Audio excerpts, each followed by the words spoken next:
like to call this meeting to order. Would you please stand for the flag salute? I pledge allegiance to the flag of the United States of America and to the republic that stands, one nation, under God, indivisible, with liberty and justice for all.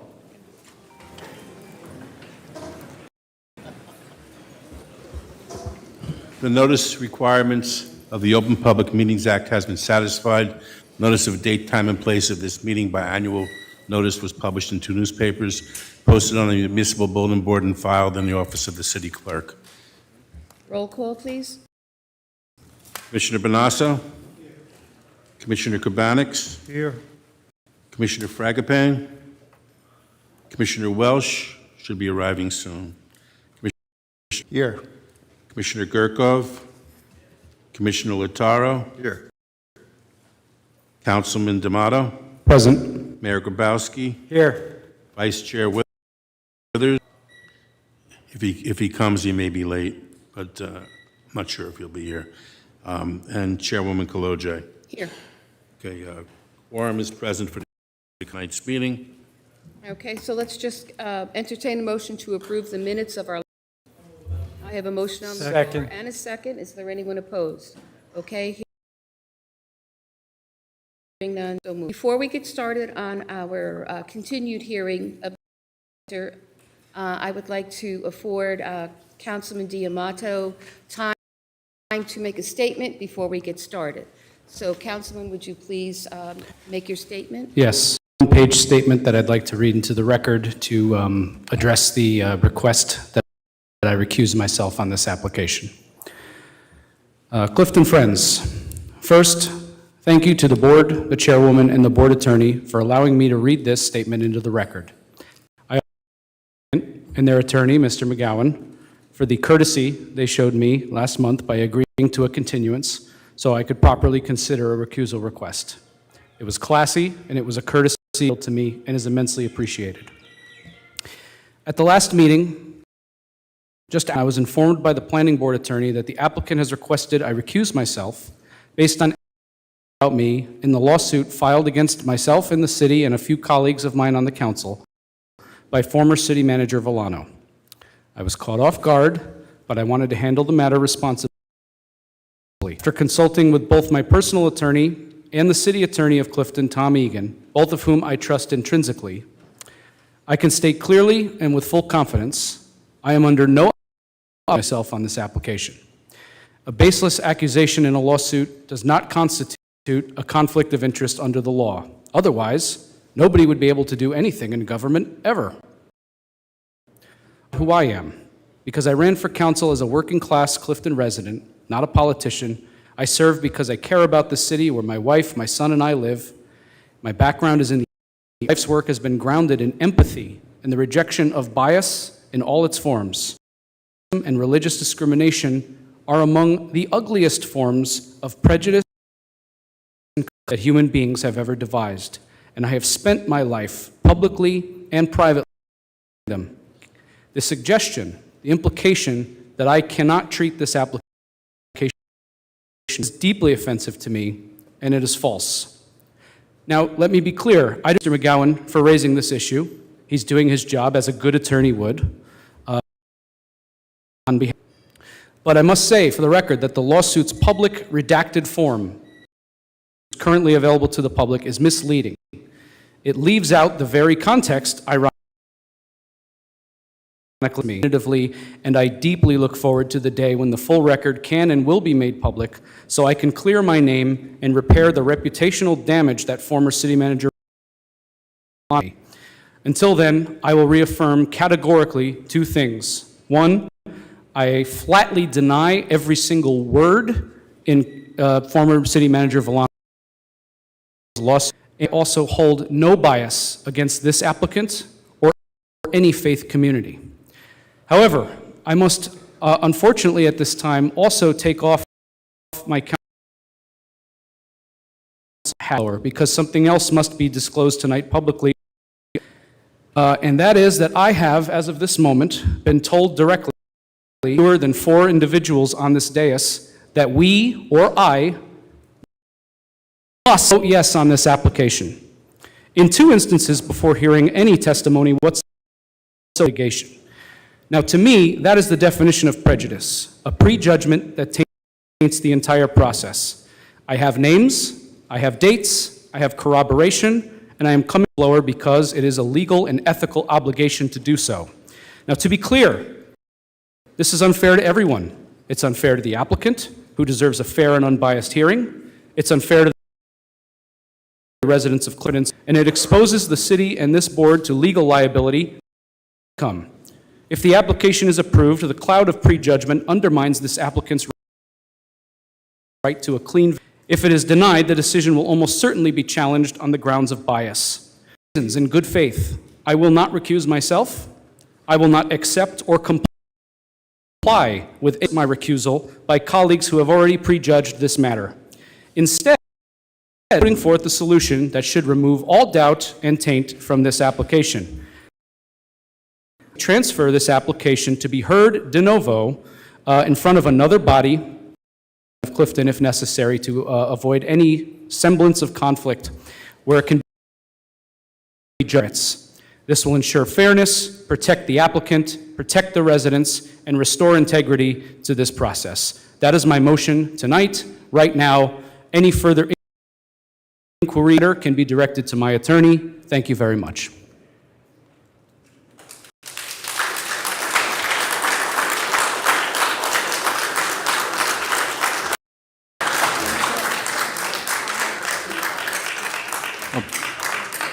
On Councilman D'Amato's statement, sure, based upon Councilman's statement, I wish to direct this board that they remain open to the process, that no prejudgments are made.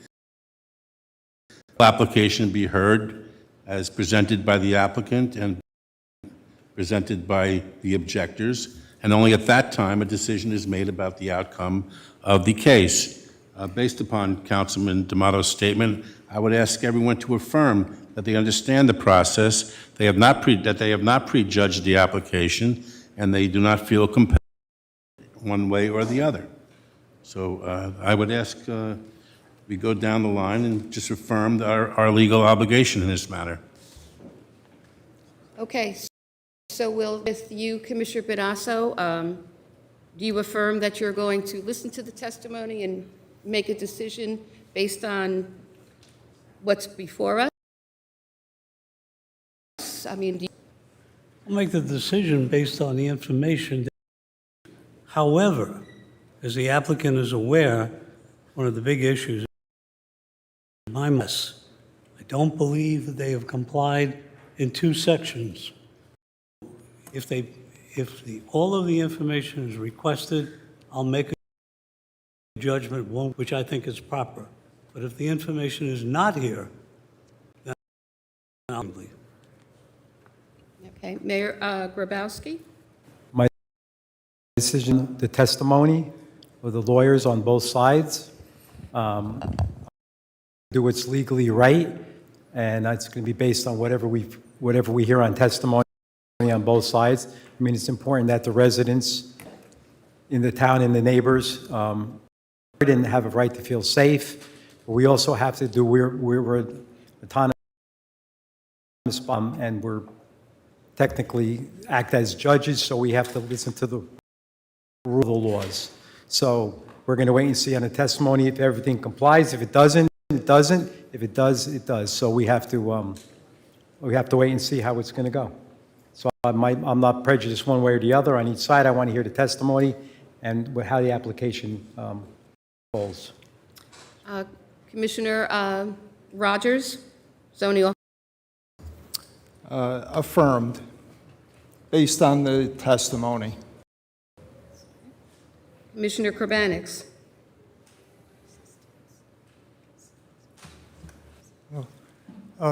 Without a doubt, because of all the paperwork that and all the other things that were placed in front of me to read, I honestly look at it and make a fair decision without prejudice whatsoever, and I take great offense at Mr. Mr. D'Amato's comments towards me.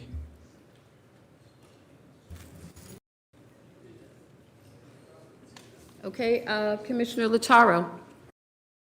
Yeah, I have not prejudged this application. I will handle this application like I do always. I'll wait till I hear testimony on both sides, and I'll make my decision one way or the other. Are the facts and what is right under the law. Okay, you want to pass? I'll just repeat it for Commissioner Welsh. Councilman D'Amato has suggested that members of the board have prejudged the application and that they believe that they need to vote in favor of this application to prevent a suit against the city. And I've asked the board to reaffirm that they understand that according to their oath, that they will listen to all the testimony from both sides, they will consider according to the law, and that they will make a decision based upon the evidence presented, and they will not come to a prejudgment on this application beforehand. And we're just asking the members to affirm that they understand their duty and that judge the application. Just a question. Did the councilman provide any type of proof or anything in writing? He just made a statement, that's all. Just understand. Well, I've never prejudged an application. I don't intend to start now. And I will just comment on the same. And I don't prejudge, and I do follow the law. So I will hear all of the testimony and make the best decision that I feel is right. So I think that that's where we stand. I think all of us up here, we've been up here for years. We've been up here for years, and we understand the process. We understand the law. We understand a lot. We understand representing the neighbors. We understand that we're representing the neighborhood. We have to follow the law. Okay? Do you have something to add, Councilman D'Amato? Not at this time, Madam Chair. Thank you. Okay, well, that being said, I do want to just say, probably say it again many times. The acoustics in this room, it's awful. And we want to have the ability to hear every single speaker. We want to hear everything clearly. So I'm going to ask everyone to refrain from extra noise or any noise, and that all cell phones be silenced. And with that being said, with the Islamic Center of Passaic County at 257 250 Road, Block 4702, Lot 3701. Gowan. Thank you, Madam Chairwoman. Before I give a brief recap of where we are, and I would just like some further color on the comments made by Commissioner Bonasso as far as the EIS. To recap, I believe at the second hearing, we were informed just before that hearing that the applicant's request for a waiver of submitting an EIS was not going to be granted by the board. Therefore, an EIS, an environmental impact statement, was drafted by the applicant's professional.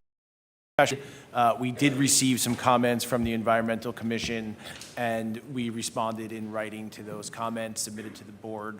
I believe it was about around September 11th or 12th, I think it was submitted to the board. So Commissioner Bonasso said that he thinks that some things have not been answered. I just would like some further color on that. Can you speak a little louder? Yeah, you mentioned that the EIS that was submitted is not compliant. Yes, even in the letter that was prepared by instead of creating the revised plans showing what was requested, I have not received any revised original set. Is there revised plans? If so, I didn't. Not plans revised specifically for the EIS. comments in the EIS that the plans would be revised to meet the requests of the Environmental Commission if the board were to receive the benefit of an approval. Well, let me give you an example, all right? When you look at the plan that originally was given to us, there's an excellent site, existing trees. In the letter, it says from the attorney that they would replace the trees on a one-on-one basis. According to what is in our ordinances, if the trees are within the footprint of the building or 15 feet, the requirement of a replacement. However, if they're not in that, and that's why you have to have a revised plan to show it. I've looked at both currently where it's proposed, and there are trees that appear to be, and I'm only looking at the old plans, in the parking lot. And so when I look at the one-on-one basis, no, it's not correct. So for the next meeting or whatever, can you give us a revised land that shows the detail, which indicates what trees are on the site, what are the species, what are the ages, what is the caliper, okay? And then what is being replaced? There was another comment that I had never heard before, and I checked as best I could. There was some sort of commentary that existing trees really don't provide the clean air, if you will. I don't ever remember seeing a report that says these type of trees or this type of tree there than that. So I don't know where that was coming. I was going to ask that question. I have some other questions. So that's why I think it's important that all of those specific from the EIS group, or the commission rather, that be reflected in whether it's just a landscaping plan or another plan. Then I can look at it, and that's why I made this statement. Then I can look at it and say, do I have all the information or don't I have? Right now, I feel I do not have that information because I can't even tell what the species are of these trees.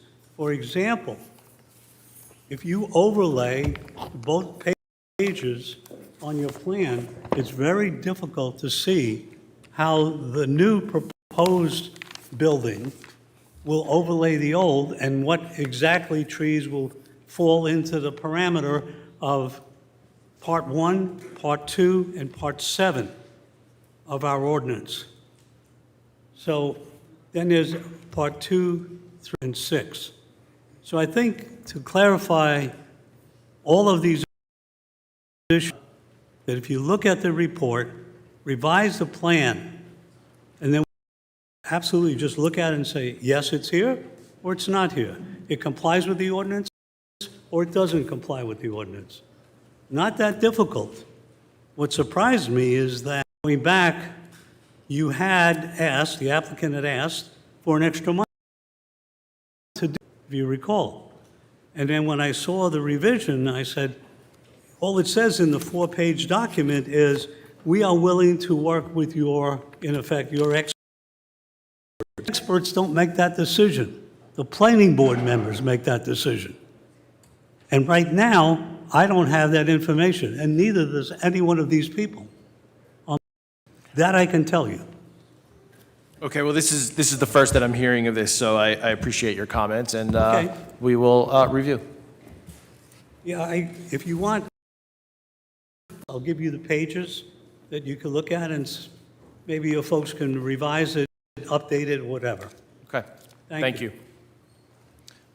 Madam Chair? Okay. So just a brief recap. We were here for our second hearing in July 8th, I believe it was. And at that meeting, the entire meeting was the traffic engineer of the applicant providing testimony and answering questions from the objectors and board.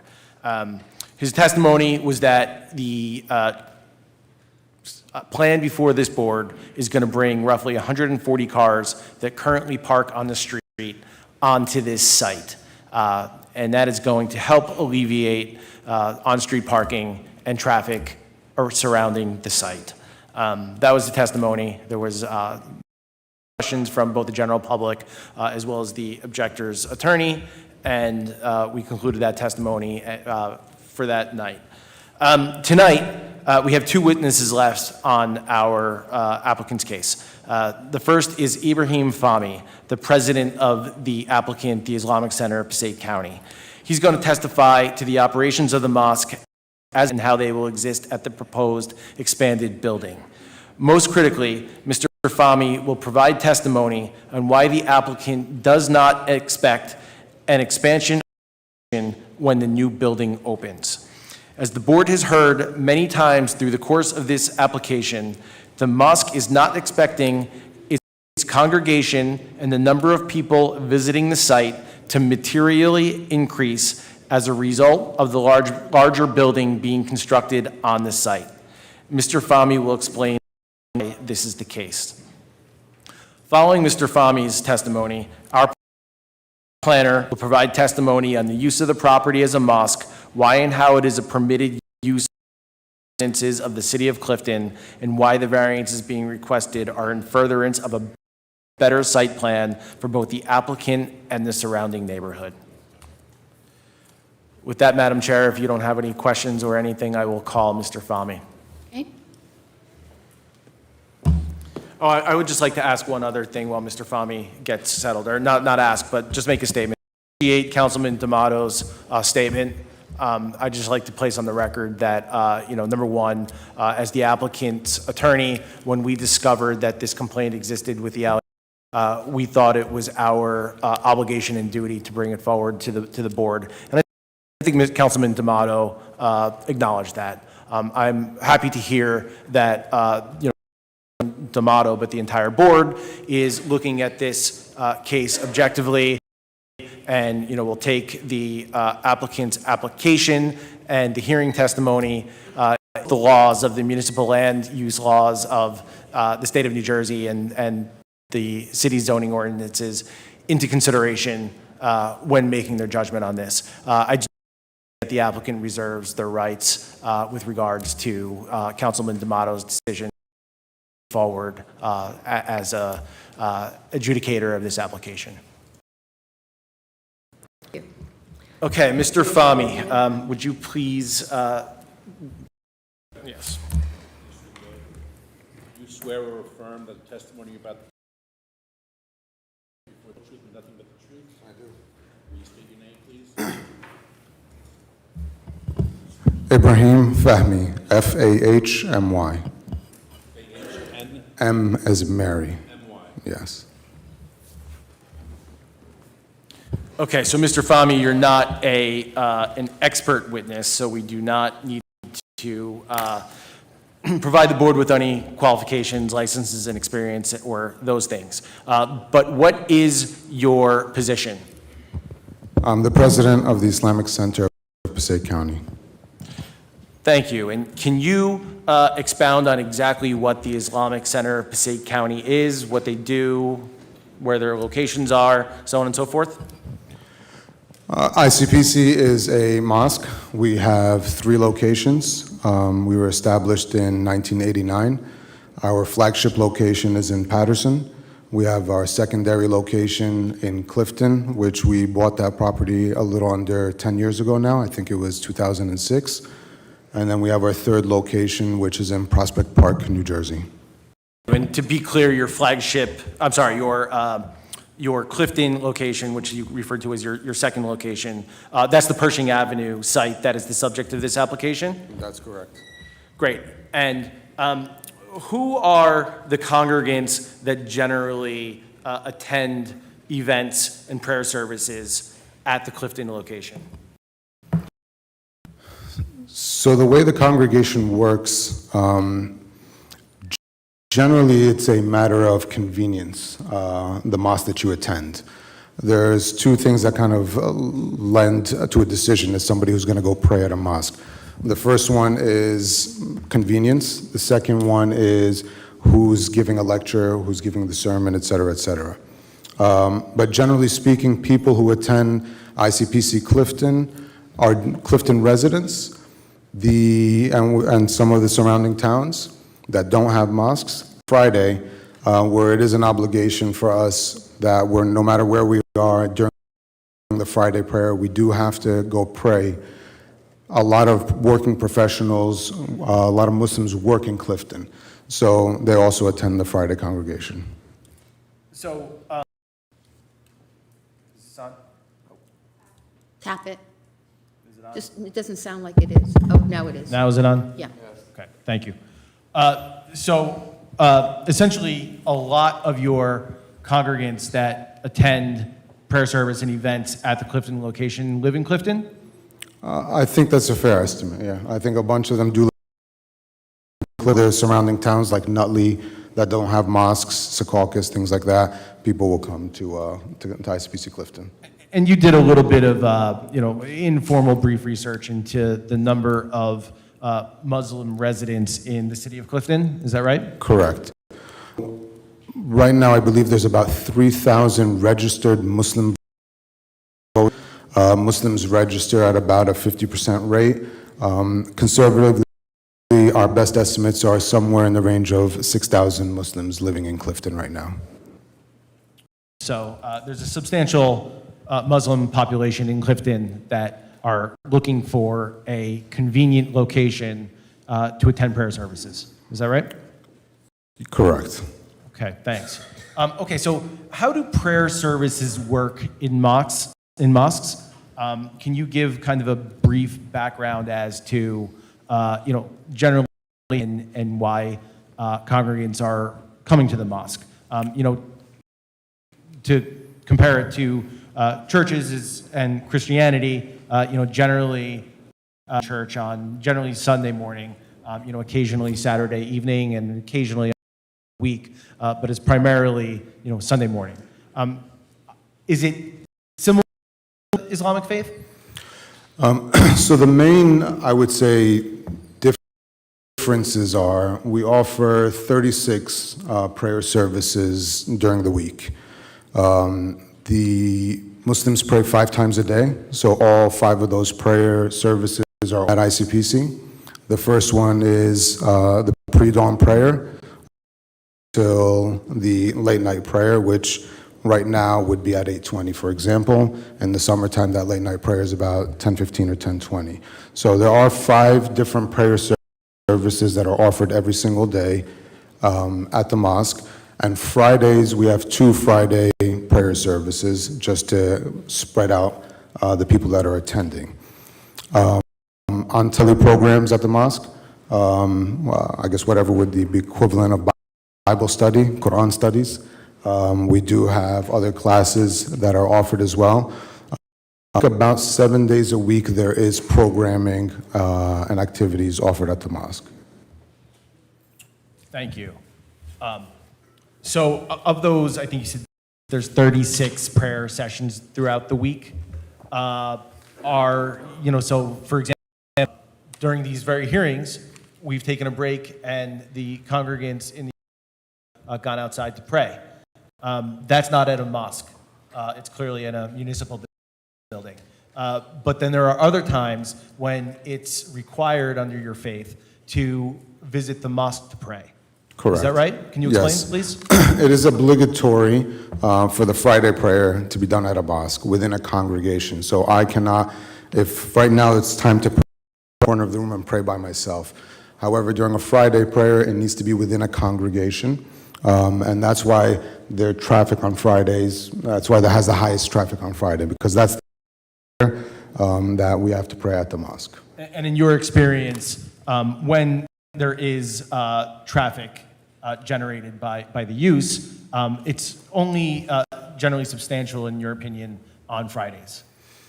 Yeah, I think the other high point, which is, I wouldn't call it substantial, but I would call it recognizable, is during Ramadan at night. But the actual time where I think we spent almost 6 hours of testimony talking about is Friday prayer. So. And the Friday prayer, to be clear, is in the middle of the day. Yes, the first Friday service is offered at 12:05. That one ends about 12:35, 12:40, and the next one starts at 1:15, and about 1:50.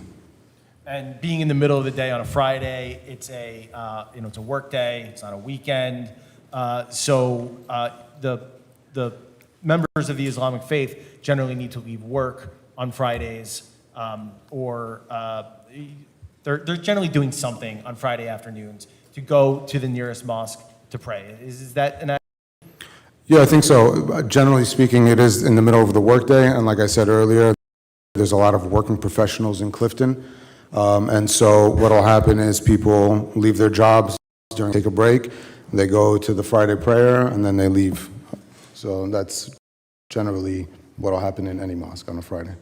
Yeah, that happens everywhere, not just at your mosque. It's worldwide, essentially. So is that why, there's been a lot of discussion, a lot of this application is framed around the fact that you're not expecting an expansion of the congregation, a material, substantial expansion of the congregation, despite the fact that to build a much larger mosque building at the Pershing Avenue site. Yeah, I think this is probably the most important question to address because that's the one that we spent the most amount of time on. And the reason why we're comfortable saying we don't expect any large increase in congregation is a couple of different things. Number one is, like I said earlier, generally speaking, people are not traveling distances to go to a prayer. They're going to the most convenient place for them to go. And so for the people working in this area, it wouldn't make sense for them, for example, to go to our Patterson location, which is a bigger building, to go pray because they have a limited amount of time for their break that they want to pray and they want to leave. The thing is, there is another mosque on the border of Clifton and Patterson called the Omar Mosque. The Omar Mosque is currently under construction. It's going from square feet to 30,000 square feet. And they've added a lot of parking. So where our mosque may have been convenient for some people on that side of town to come, the Omar Mosque is offering another, obviously, alternative, which is going to be great for the community to have all this choice from. And the third one is we do programming in the mosque every day. And unless we can add another day in the week, it's unlikely that we're going to be able to add any more programming because we are maxed out as is. Our deficiency right now is in space for this programming. And the programming doesn't have an appropriate space to be held in. People have come to the mosque, and the mosque is basically two big rooms with carpet on it. And in essence, the same space that we put our head on the ground to worship, they're playing on, we eat on, we have our lectures on them. Everything is happening in the same space. And so what we find is basically, Ramadan, for example, where the mosque is packed and the kids don't have a place to go, they naturally are going to do what kids do and they go outside. And so our hope and our goal is that our expansion is going to bring all of our activities inside. The goal here is that we now have a proper space for our programs, and rather than having tents in Ramadan, which I know caused a lot of agita for people this last year, we don't want to have tents either. We want everything to be inside, and we want the mosque to give our worshipers the opportunity to worship the way they deserve to worship. And that worship, that it is designed, the new mosque building is designed so that the worshiping will take place in a solemn prayer room or prayer rooms, there's more than one, in the new location. Yeah, there's two prayer rooms. There's one for the men and one for the women. And yes, we want the prayer room to be mainly for prayer and for reflection. Then we want the basketball court to be a place where the kids can play safely, where they don't have to be outside. And we have a multi-purpose area for when we rehabilitations and things like that, where we have our food. You know, in Ramadan, for example, we have food. Out of the 30 nights, I think we offer food maybe 15 of the days, right? And right now, and we have a rush and vacuum, and it doesn't make a lot of sense. This way, we actually have a space where we can set up tables and chairs where people can sit down, enjoy their meal, and then go upstairs and worship in peace. Testimony from the architect that I just want you to reiterate to the board. You know, there are prayer rooms within the building, and then there are the accessory spaces, you know, gymnasium, multi-purpose rooms, ping pong room, so on and so forth. The multi-purpose rooms in particular are not next to the prayer rooms in a way that can be expanded. That's correct. The prayer rooms are actually on a completely different level than the multi-purpose rooms would be on the ground level, or the basement, I guess, if you want to call it. I think the architect said that the walls are not going to be removable. I multi-purpose room to have removable walls, but just because of the kind of, for example, if we have one of our special needs programs, their space need is different than for one of our lectures. But for the actual prayer space, no, there's no place to put walls, to remove walls from there. So roughly, the prayer rooms are designed for, I believe it's 837 worshipers. You cannot expand that by moving a wall, allowing the multi-purpose room to take overflow from those prayer rooms. Is that right? No, the multi-purpose. It's separate floor. You are testifying that you're correcting the testimony of the architect and that there will be movable walls, but those movable walls will only be between multi-purpose rooms, and there will be no movable walls enclosing or next to the prayer rooms. That's correct. Because those prayer rooms are designed, the multi-purpose rooms are not designed to become a part of that. Correct. Very good.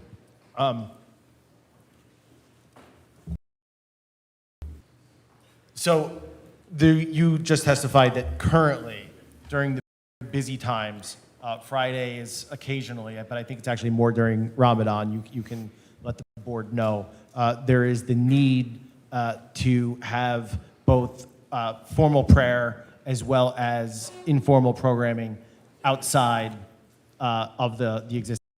No, the outside is overflow. So when there's no more space inside, we send them outside, and that's mostly during Ramadan.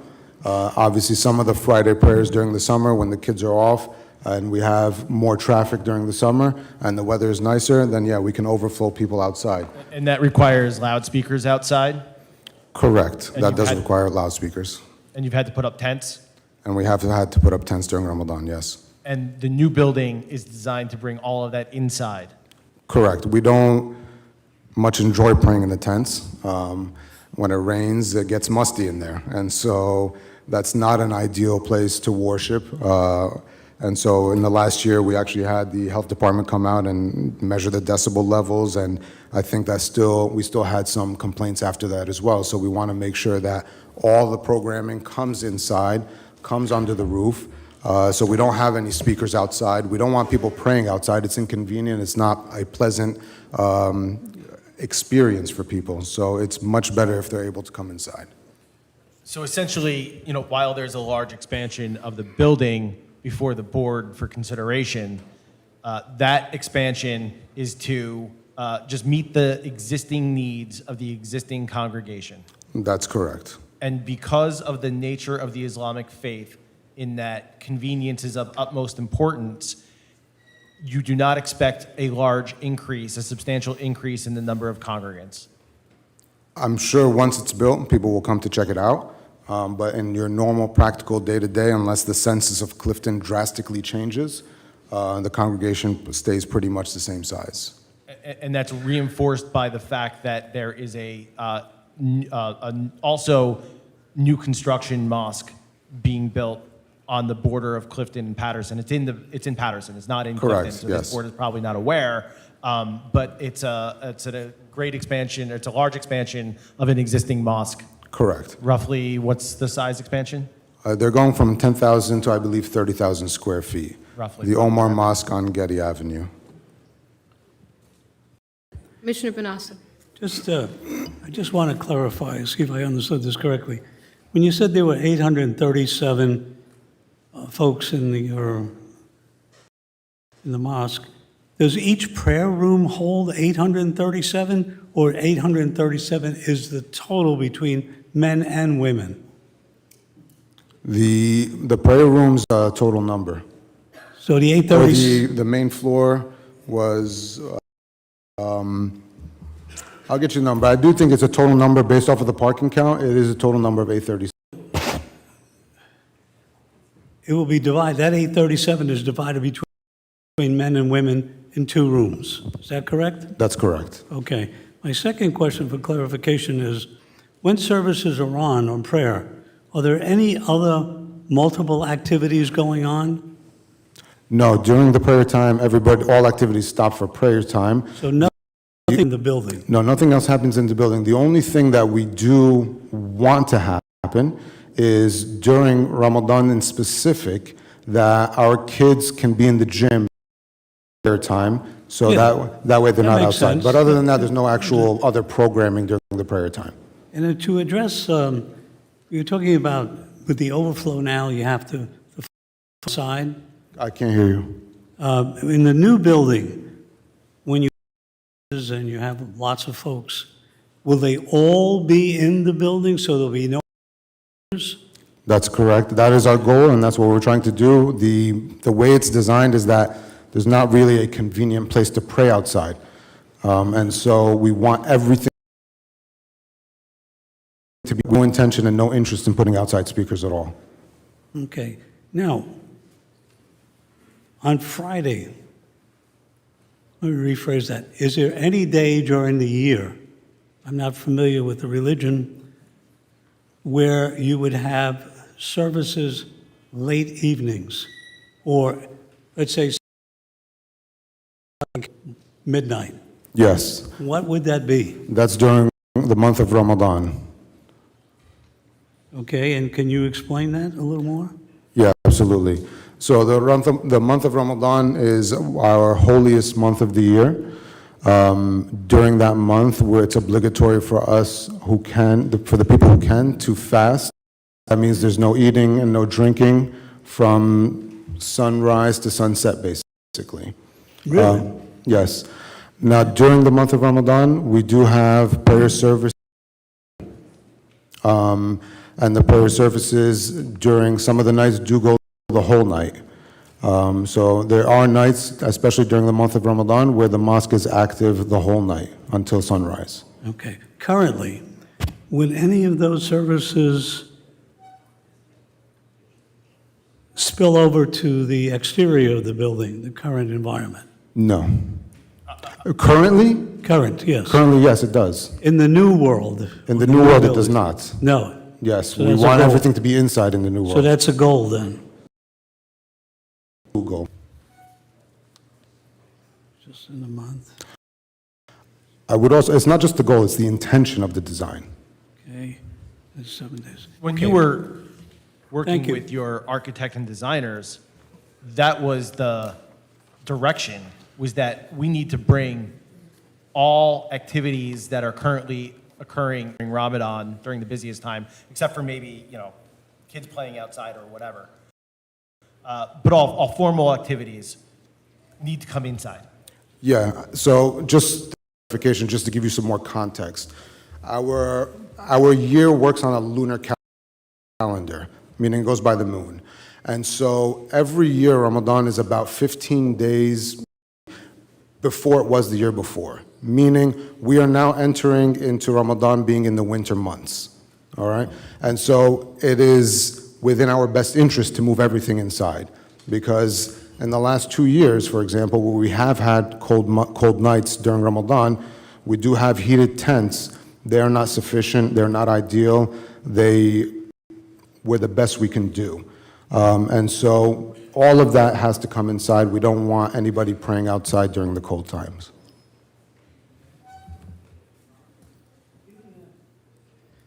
How many individuals going through that process, how many individuals would currently, in the current world, be in that exterior situation? It depends on the night. Some nights it's a couple of people. Some nights it's maybe 30, 40, 50 people. And so it honestly depends on the night. There's no kind of set thing. During the month of Ramadan, for example, the later we get into the month, the more people will end up showing up to the mosque, which is highlighted by the 27th night of Ramadan, which is considered to be one of the holiest nights of the year for us. And that's particularly the night where we are there the whole night. During that day, where we have heavy traffic, I would say we have more people in the tents than we would the first weekend of Ramadan. But It's understandable, and Yeah. Christmas is the same situation in the Christian world, so. this past year, I would say the tents themselves, we had one minor zoning issue. So the tents themselves during the weekdays were almost never had anybody in them. And then the last 2 weekends is when we saw some higher traffic in the tents. So in the new environment, there won't be any tents? I would certainly hope not. All right. Thank you. Otherwise, we've all just failed, so. You're not hoping to spend millions of dollars on the construction of a mosque to still require tents outside, right? Yeah, that would be considered a big failure, so. Please go on. Okay. So, while we're on the topic of outdoor space, there is a rooftop area that is going to be accessible to people within the new mosque, right? No, it's only going to be accessible to staff, but it's basically a design element. It wouldn't be accessible for the congregation to go up there. Right, that's what I was getting at. That while, a staff could go out there to maintenance, whatnot, it's not going to be accessible to the general population of the congregation. That's correct. There's going to be no prayer out there? There'll be no activity out there at all. I think all we want is some nice plants where, through the glass, if people look outside, they can see some nice greenery. But other than that, no, there should be no use for that space. Including no parties? Most definitely no parties. Okay, just want to make that abundantly clear. How about construction? At the first hearing, there were some questions about construction and the timeline. How do you foresee this going in an ideal situation? An ideal situation is construction will happen as fast as possible. We'll leave that up to the experts to decide what the timeline looks like. We do hope to see if we can find a solution to not go offline while we're doing construction. Whether that's possible or not remains to be seen. We'll wait for the experts. Hopefully, if we get our approvals, the experts will decide what is the most appropriate thing for us to do. And of course, you're going to follow all rules and regulations, laws, and best practices for safety purposes, both for your congregation and any neighbors. I'm sure the town won't allow us to break any laws, so. Yeah.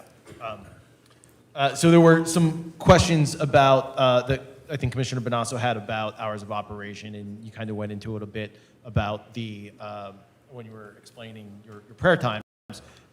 But just expound a little bit on the hours of operation, please. So like I said earlier, prayer is the pre-dawn prayer. Depending on where we are in the year, dictates when that is. The earliest time, I think, is somewhere around 4 a.m. And then the latest, this is during the summer now, and then the latest prayer at that time is about 10:15 or so. During p.m., that's correct. So this is just your normal 5-day prayers, 5 times a day prayers. So is that 5 days a week or 7 days a week? 7 days a week. Okay. Yeah, so there's 5 prayer services offered 7 days a week. And I'm just giving you the extremes. So at the That's high okay. end of the summer, these are the hours, and then during the winter solstice, it's much easier. The pre-dawn prayer is probably around 6 o'clock in the morning, and then the late night prayer is at 7:30 at night. Is there an average time, 50 minutes, an hour per service? For the service? Yeah, it's about 15 minutes. 50? Yeah, 15, 20 minutes if there's a small little 2-minute or 5-minute talk Did you afterwards. say 20 minutes or 50? 15 to 20. Oh, 50. Thank you. Your normal prayer service is 15 to 20 minutes. Thank you. No problem. There, along those lines, there was earlier about lighting, and I think there was a request from the neighbor to have lighting dimmed, and I just want to confirm, number one, that there will not be,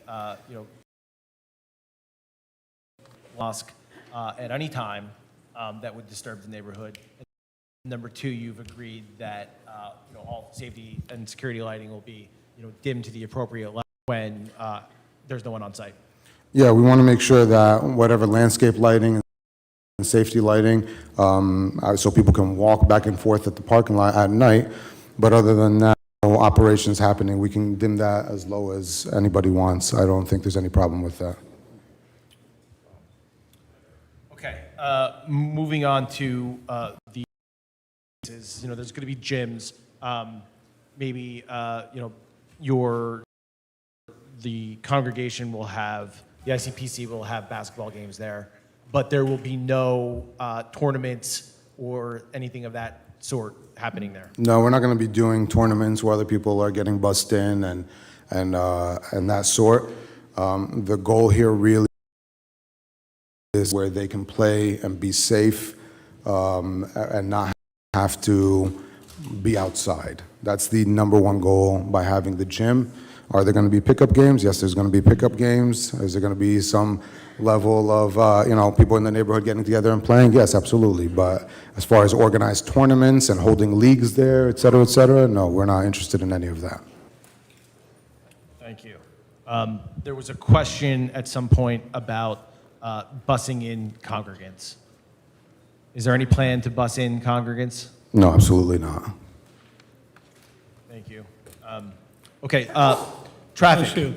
Currently, the mosque employs, or not employs, but pays various people to help direct traffic.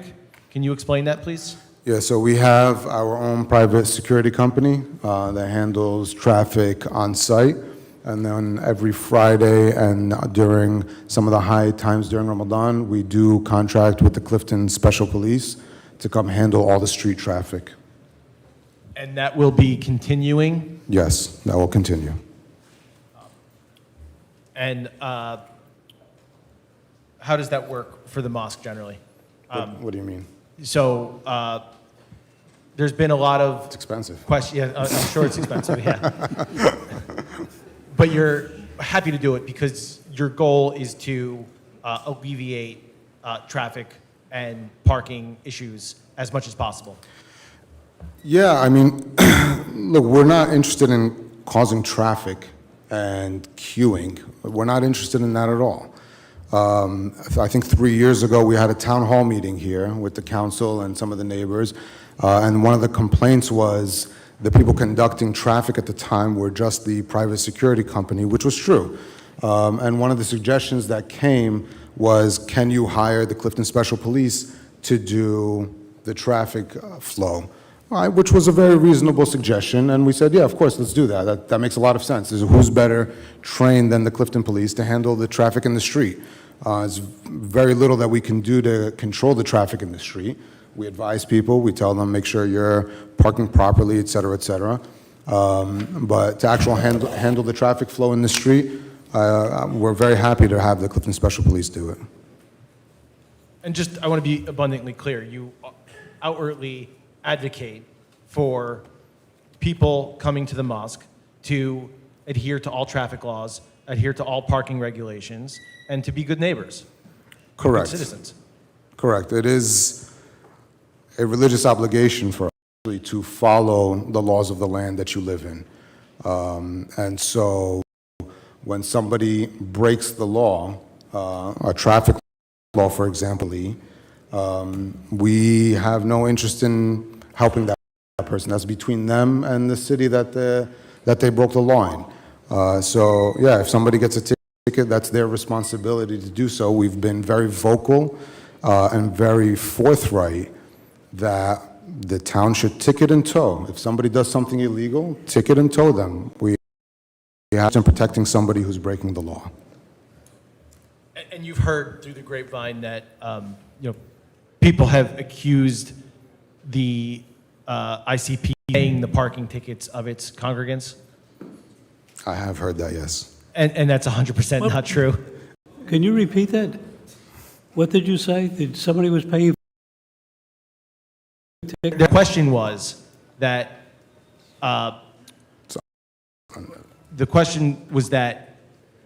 he's heard through the grapevine that members have accused the ICPC of paying for the parking tickets that its congregants have received. I wouldn't say have accused. I would say there's a rumor that we do that. No, that's absolutely unsubstantiated. Okay, good. Just wanted to make that clear. So at the end of the day, you just want to be treated the same as other houses of worship in Clifton and beyond. I have no doubt that we will be treated just like everybody else is treated. I'm not concerned. Very good. That finishes my direct Madam Chair. questioning. Okay, do any of the board members have Madam questions? Chair? Commissioner Welsh? Yes, thank you, Madam Chair. Two questions. Do you provide daycare? Do you have a daycare? No, there's no daycare. Daycare? No, we do lecture, for example. There may be some babysitting service, but as an actual daycare center, no, we don't have a daycare. And no preschool? There's no preschool, no. Okay, thank you. You're welcome. School. And no daily school, no. Commissioner Lutaro? Madam Chair, I just want to kind of talk about a little bit about the parking. I believe you have 88 spaces, and the services that you mentioned today, 5 prayer services per day, 7 per week programming, 36 prayer sessions currently going on now, or is that what you propose if the application was approved?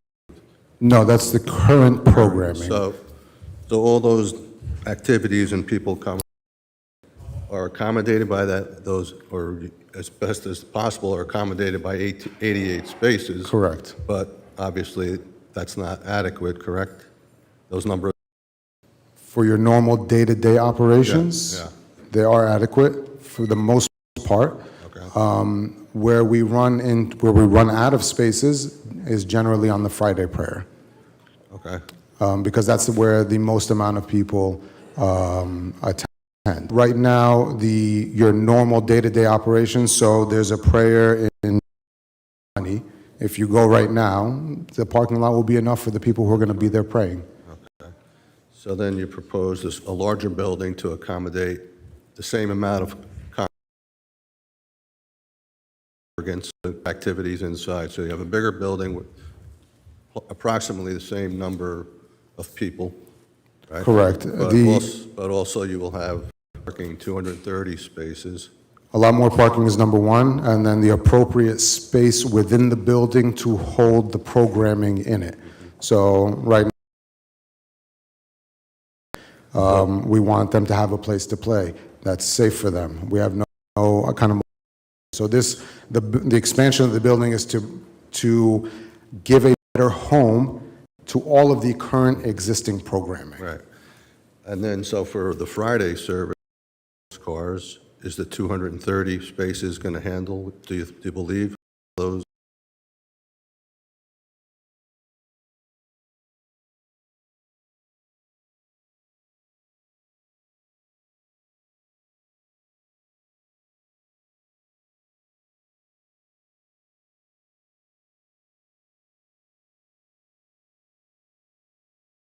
Is the number one time where we need the maximum amount of parking. That's correct. Okay, thanks. You're welcome. Along those lines, I'm sorry, I just want to have a follow-up question. So right now, there are some parking-related variances that is requesting related to drive aisle, the size of the spaces, one parking space that breaches a setback, and one other. parking variance. So you asked your team to look at whether you could have a fully compliant application with the building size that is currently proposed, right? Yes. And your professionals determined that you could have a fully compliant application. It would reduce the parking by about, I think it went down to 218 spaces. Something like that. We do have a fully compliant plan if necessary. I think it removes 18 inches from the building. It doesn't offer the best traffic flow.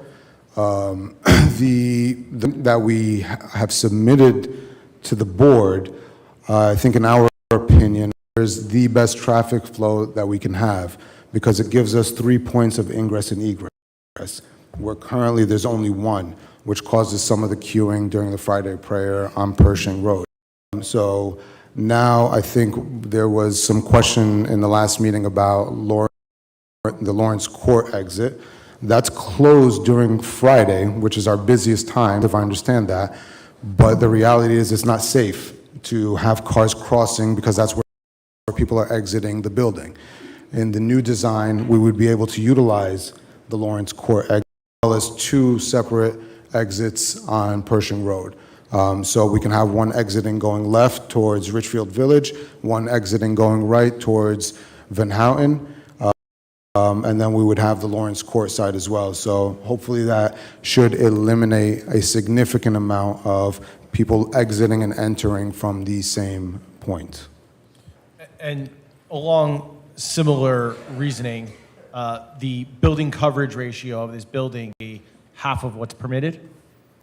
Yes. And you're not an engineer. You're not testifying as to the specifics. What I want you to provide testimony on is your direction to your professionals as to the size of the building versus what you could have permitted under the ordinance.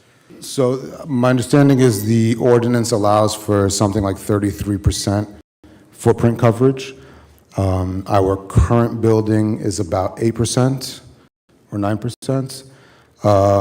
And the plan gives us about 15% footprint coverage. So the professionals told me basically, if you want. And so, but we were interested in that. We told them to maximize the amount of parking instead. Our number one concern was give us enough to handle our current congregation and maximize the parking. Those were the instructions that we gave our professionals to do.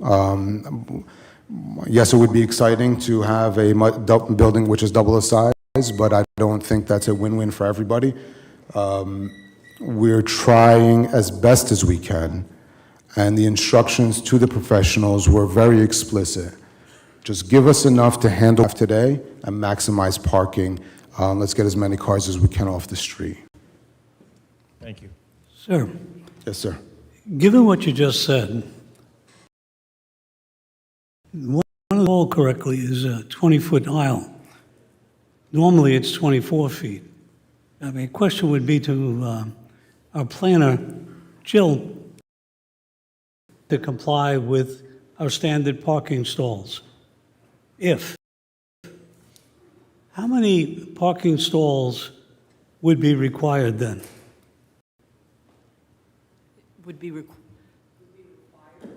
In other words, if they had to meet 24-foot aisles, rather, I think 2 of the aisles are one's 20. Right. If they had to comply completely, what is the parking variance? There has to be a parking variance. I have no idea. No, I no. didn't do that calculation. We So I don't did. know. We did. I thought And- you requested the applicant to do that Yes, but the calculation. applicant, I always think of it as a Watergate thing, stonewalled it. We We did. told you last meeting. Did that and on the record last time as to the specific numbers. And if you give me a minute, I might be Sure. able to find it. I'm glad you took my advice and at least got the information. So, and there was testimony as to this last hearing. So, for a fully compliant plan, we would need to have, I'm sorry, For a fully compliant plan, we would have 218 parking spaces. 218? 218. No, I don't have the number that was required, but that would have not been a parking variance. I want to say, to the best of my recollection, the required number of parking spaces would have been around 216, The required, I've got it in my report, the number of spaces that are 10. 210. 210. Now, that plan, and there'll be some further testimony from our planner about this, that plan would have required a less than optimal traffic circulation on site, as well as it would have increased the amount of impervious coverage on site, and it also would have required the removal of the playground on site, which, Mr. Fahmy, you want the playground there, not only for your own, the kids of the congregants, but also as a general amenity to the neighborhood, correct? Yeah, the goal of the playground was always to be a neighborhood playground. I think in the fully compliant plan, creates a dead end almost, where cars would have to have it. The flow was not great. We didn't feel that the traffic flow was optimal. That's why we submitted the plan that we submitted. So we as a team, as the applicant, a discussion that do we want to remove the variance request to have a fully compliant plan? And the direction from my client, Mr. Fahmy, and the rest of his board was that the plan provided to the board as exists today, that you're currently looking at, is the better plan. And there will be that from our planner as well. The other thing is that the building would have required, on the basement level, it would have required the foot reduced by 18 inches on one wall, but the upper floors would be cantilevered over. So it would be a very de minimis shrinking of the building. All of that because of the 4-foot on the aisle? Is that what you're saying? Yes, in order to have a fully compliant plan. When your expert, whoever it is that is, can they explain that and show it? Put an easel up and show it?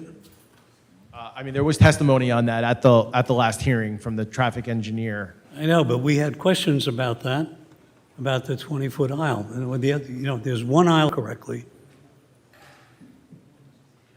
Plus, you're what? Yes, there was extensive testimony on this at the last hearing. We have a transcript that can be provided for your review. Let me rephrase the question to Ms. Hartman then. 9 by 19 and 24-foot aisles.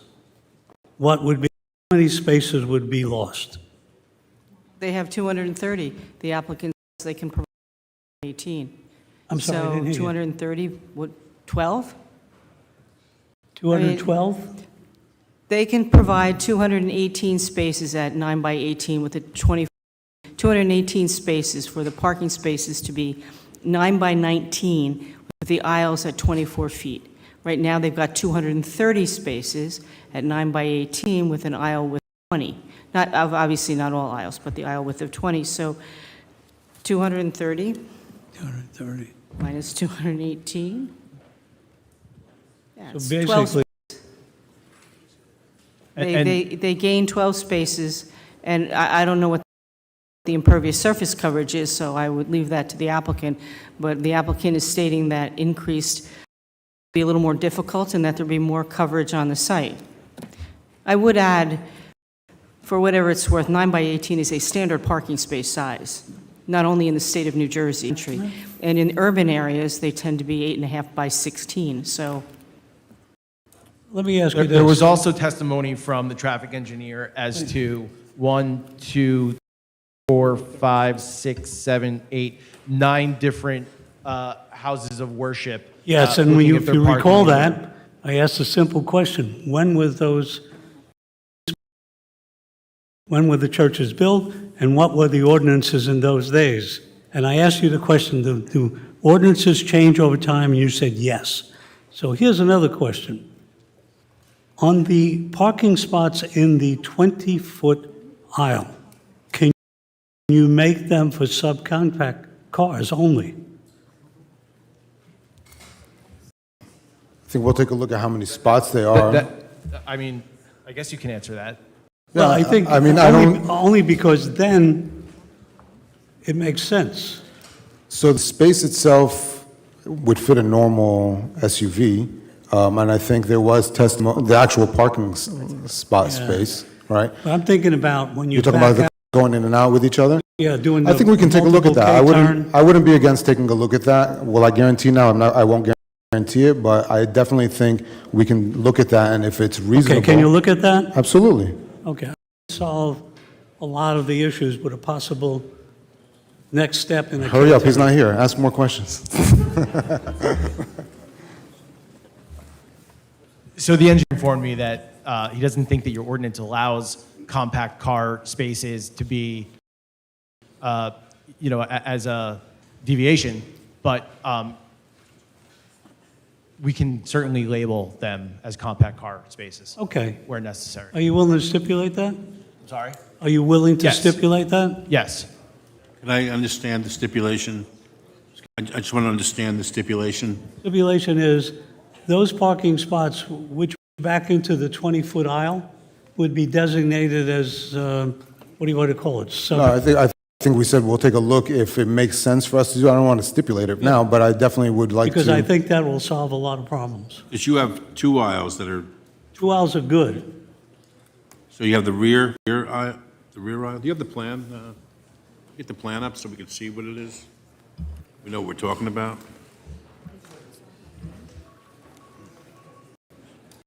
Easily put it up. You're asking me. Oh, can somehow, is there a way to plan on the screen or no? Or do you have your plan? Nobody has an exhibit? No.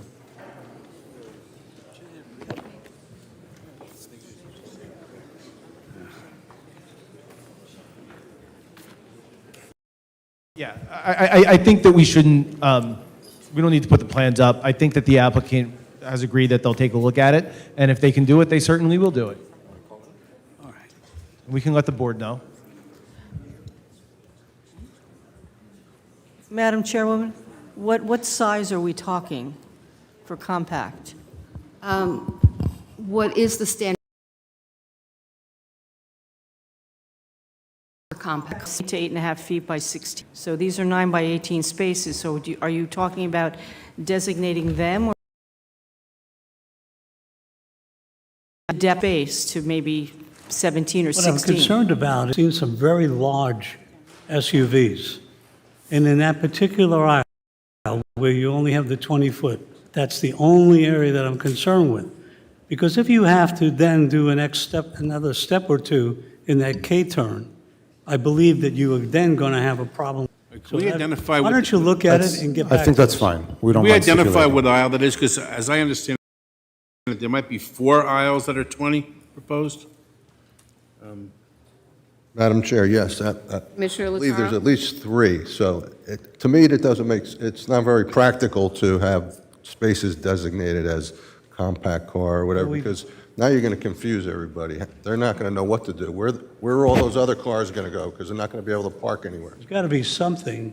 There's 3 large aisles. There's one in particular that you're concerned about, Commissioner? And you should evaluate the application for that variance then. Speak into your mic. I said you should evaluate the application based on the request for that variance for a 20-foot aisle. So which aisle are you talking about that? 20-foot aisle. Huh? Well, there's a few 20-foot aisles. I only thought there was one. Let me. Madam Chair, why don't we hold that? We'll get a break. I'll look at it again. No problem. Does your engineer here? Your expert here? I'm sure one of them is, yeah. I'm sorry, the traffic engineer. Okay. Well, we'll talk. We'll talk about on the break. That's fine.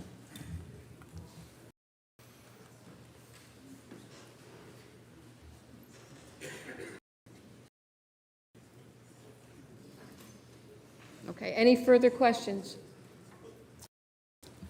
Madam Chair. Madam Chair, who's calling? Okay, zoning manager Rogers?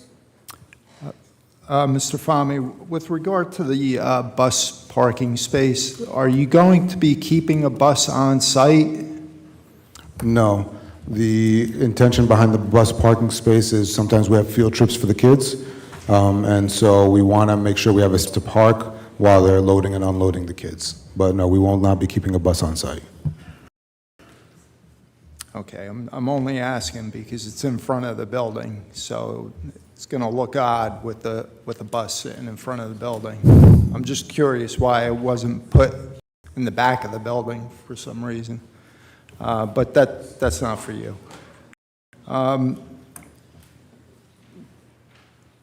In the name of public safety, I do have one question with regard to the occupancy of the building. Are you proposing to monitor the occupancy of the building in some way, likely, or how are you proposing to monitor the number of occupants or of the congregation? Besides the fire marshal coming every week?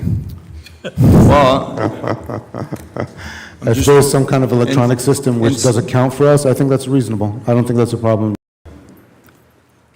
I mean, it's my understanding that there are monitors that can count the number of people I think that's a very fair entering and request. exiting the building. Yeah, I think that's a fair request. And maybe the different parts of the building, because in the multi-purpose room, there's going to be X amount of people that can occupy the multi-purpose room, right? So to make it easy on the fire marshal, it may be a good idea to have some sort of monitoring system. Yeah, I think that's a very fair request. We did want to have an office for the fire marshal at the mosque. I think the gym won out, so. We're trying to avoid that. Are there any further questions, Commissioner Amato? Yes, thank you, Madam Chair.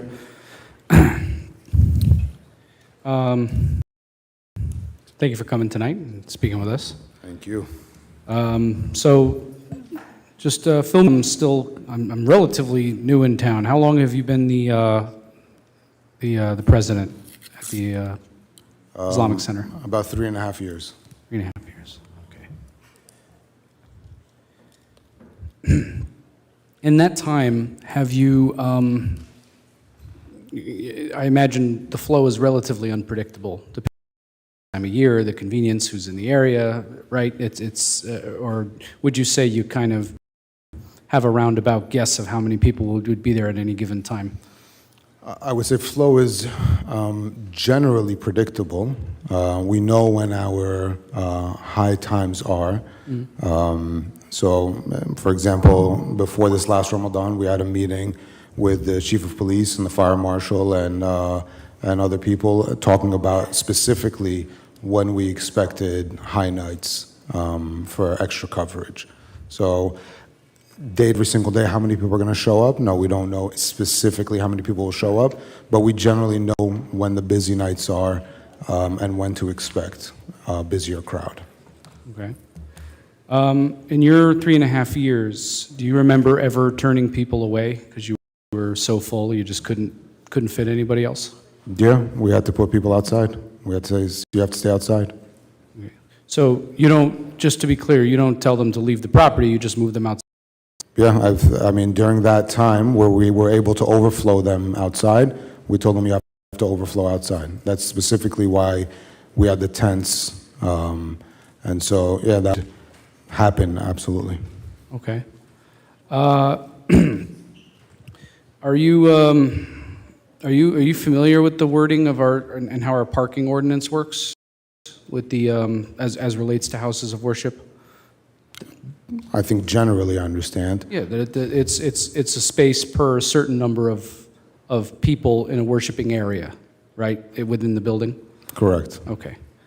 So I guess my question, and that would make me feel a lot better to hear from you, for the sake of the overflow in the neighborhood, which has been a concern for me, would be that, you know, if you have in the past overflowed people into a tent, you know, my fear would be you don't have a need for a tent, but if you were in a situation where you had more people than would, you know, reasonably fit in your worshiping space, those people would be invited to worship elsewhere in the building. Are you willing to say here on the record that that will not be the case? That will absolutely not be the case. We want the people to pray in the worship area, and that's why the worshiping area specifically is bigger than it is today. To contain everything in that one space. So yeah, absolutely, we don't want anybody praying in the multipurpose space. Is there a scenario where a nursing mother downstairs in the multipurpose room is going to pray? I'm sure that's going to happen. Of course. So don't hold us to that. But as an actual organized prayer space, absolutely not. Okay. So my question would be then, and look, by the way, there's a lot of talk about if whether your congregation is going to be theoretically wrong with your congregation growing. What'd you say? Sorry. I didn't- There's nothing theoretically wrong with your congregation growing. So I just want to make that clear. But I guess my concern would be that if you hit capacity with the new space at any point, 2 years from now, 5 years from now, just as, if the area, more Muslims move into the area, what happens to that overflow? Are they told they can't worship here for the day? Are they moved outside? That's a really good question. And the answer to that question is more a organizational strategy. Our growth is now capped. We've capped our growth. Meaning, if we now outgrow this building, then we've now outgrown that space. We have to leave, right? And so we understand very well that doubling our actual footprint is not ideal, right? Even if we can handle the parking for it, it's not ideal for the neighborhood. And so we limited the actual size of the expansion by design, knowing that at one day down the line, if the congregation grows and move out of that location. This is understood. We do not want to cause undue stress on the town, on the neighborhood. This is now an organizational strategy to cap our growth by design here in that location. Thank you. You're a good speaker. You have the right job. I appreciate it. Thanks, Coach. I appreciate it, Coach. Okay, counsel? I'm sorry, sir. I just have maybe one or two questions.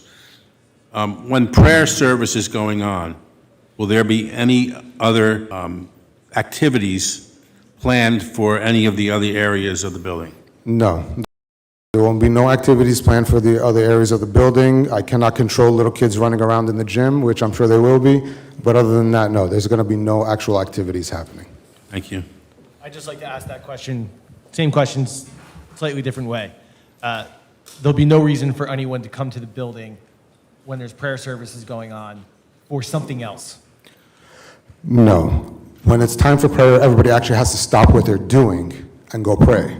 Like, this is not a negotiable thing for us. The prayer time comes in, there is a call to prayer.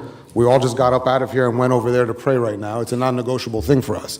So if we're in the building and the time for prayer comes in, programming stops. Our actual schedule works around the prayer times. So stop whatever we're doing and go pray, and then we can continue afterwards.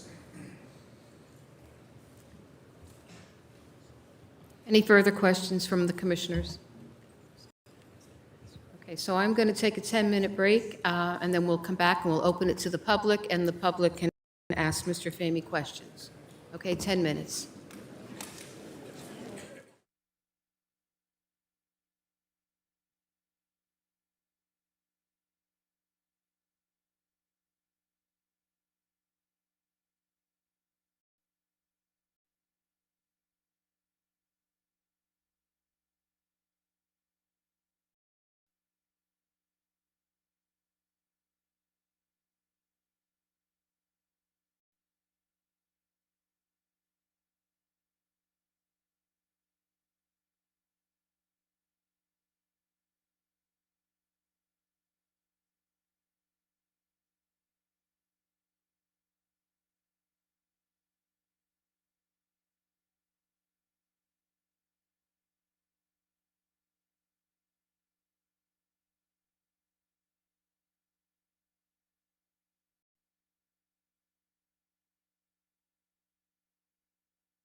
Okay, we are back on.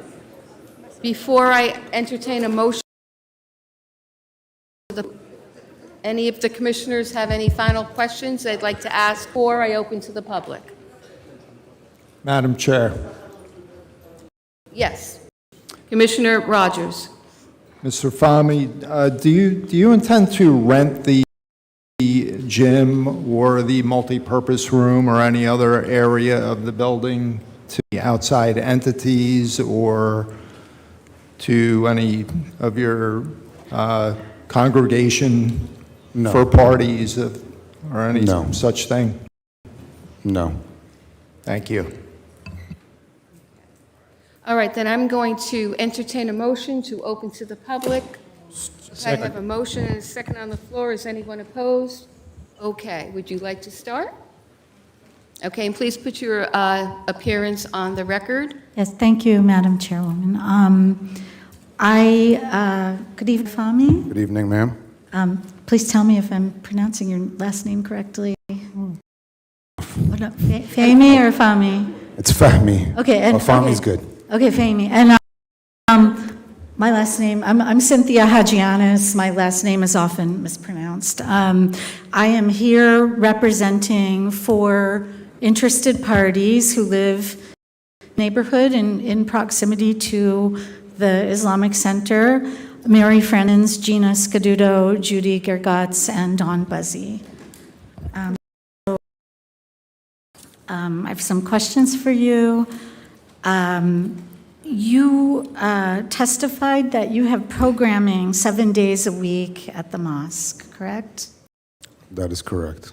Okay, and it sounds like you've been very successful and you've done a good job as the president of the mosque. They haven't fired me yet. Okay, well, I think you're being very humble. Aside from services on Fridays and during Ramadan and other holy days, what types of programming do you currently offer at the mosque? So we have specific classes that we have during nighttime. We also have our youth Quran program. Quran is the name of the book. We have other activities, which we have kids' story time, for example, where we read along and we'll bring the author, etc.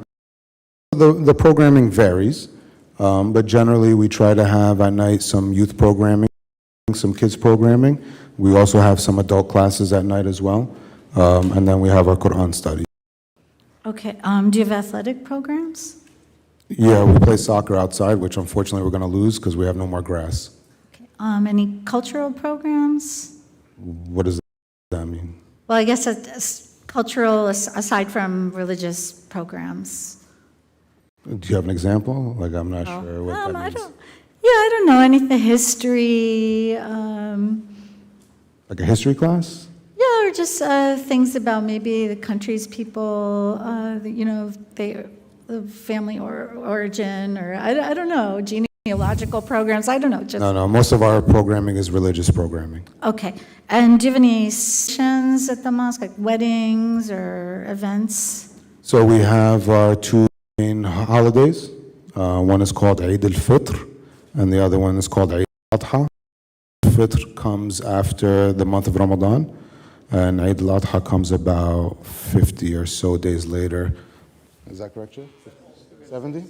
70 days on holiday.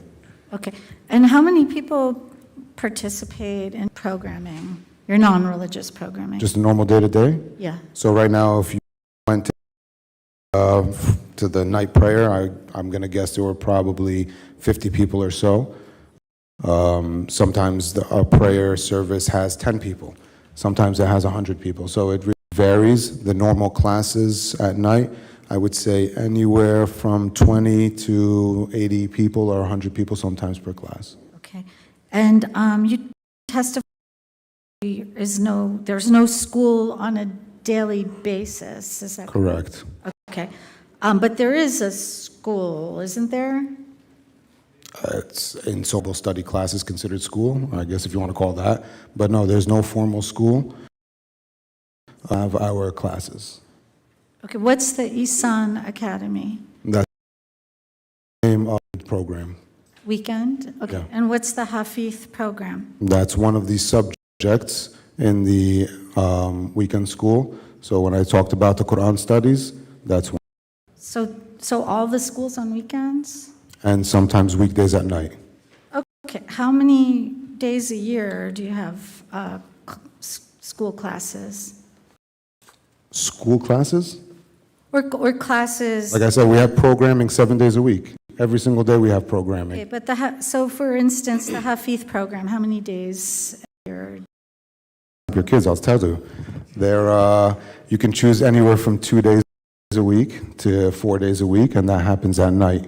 Okay. So after they go to regular school, they can come at night. Okay.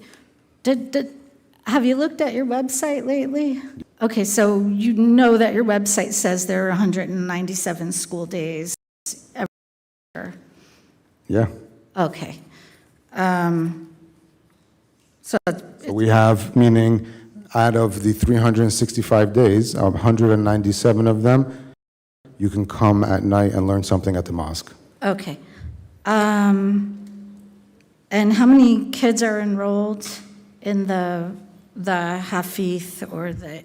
All of our locations, about 271, I believe, was our last count for the Hafith program. In Clifton? All locations, All locations? correct. Okay, but do you have a breakdown for Clifton or? I think Clifton's about 200. Okay. Oh, so most of the kids are coming to Clifton to attend these classes? That's correct.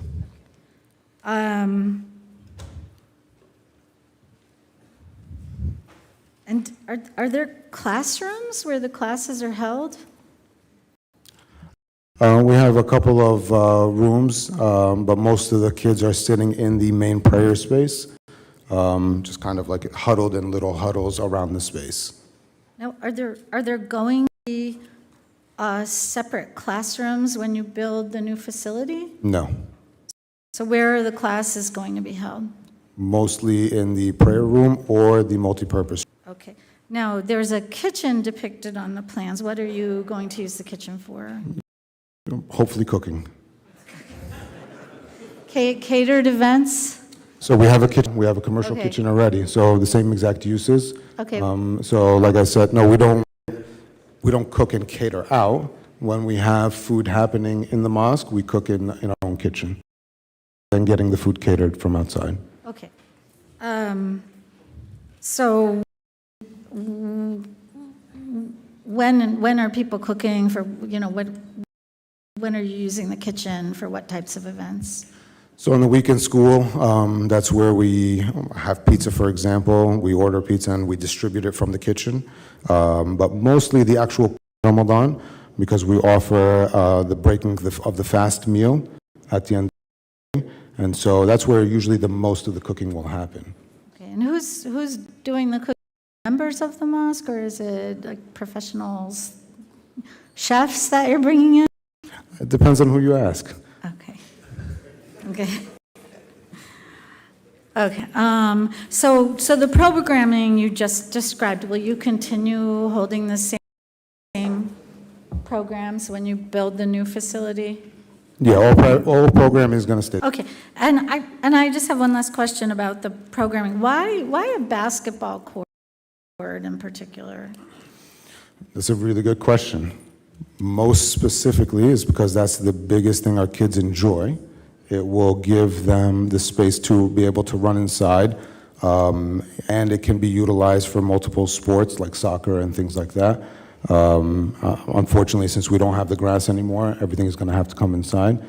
We basically want the space for the kids to be able to run around in a safe environment. Okay. Now, what is the size of existing congregation? All locations? No, just Clifton. So probably max it out. In your normal day-to-day, I would say the max size of the congregation in Clifton is probably about 1,000 to 1,500, and that's your high end. normal day-to-day operation, you're looking at probably 50 to 100 on a day-to-day basis. Okay. Do you have a count at all, or that's, No, these are estimates. okay. I saw the number 25,000 somewhere. Locations. We are probably considered the largest mosque in the state of New Jersey. Okay, and you had testified before that there are 3,000 Muslim voters in Clifton. How did you come up with that? The van data. What data? The van data. Oh, what is that? It's the database that the political parties use to track voters and how they vote and whether they vote in primaries, et cetera. Did people identify their religion? Is the religion? Yes, so some people there? do, yes. Okay. All right. So would it be fair to say, well, when did you first open this Clifton location? 2006. Okay, and would it be fair to say? 16, 10 years ago. Thank you. No problem. Okay, would it be fair congregations grown over the years? It has grown a little bit, yes. And are you projecting that there will be future growth? Like I said earlier, unless the census for the city of Clifton changes significantly, we don't anticipate there will be significant change in the growth of the congregation. Okay, and how much growth has there been between 2016 and 2025? That's a good question. I don't know. I don't have a data point on that. Okay.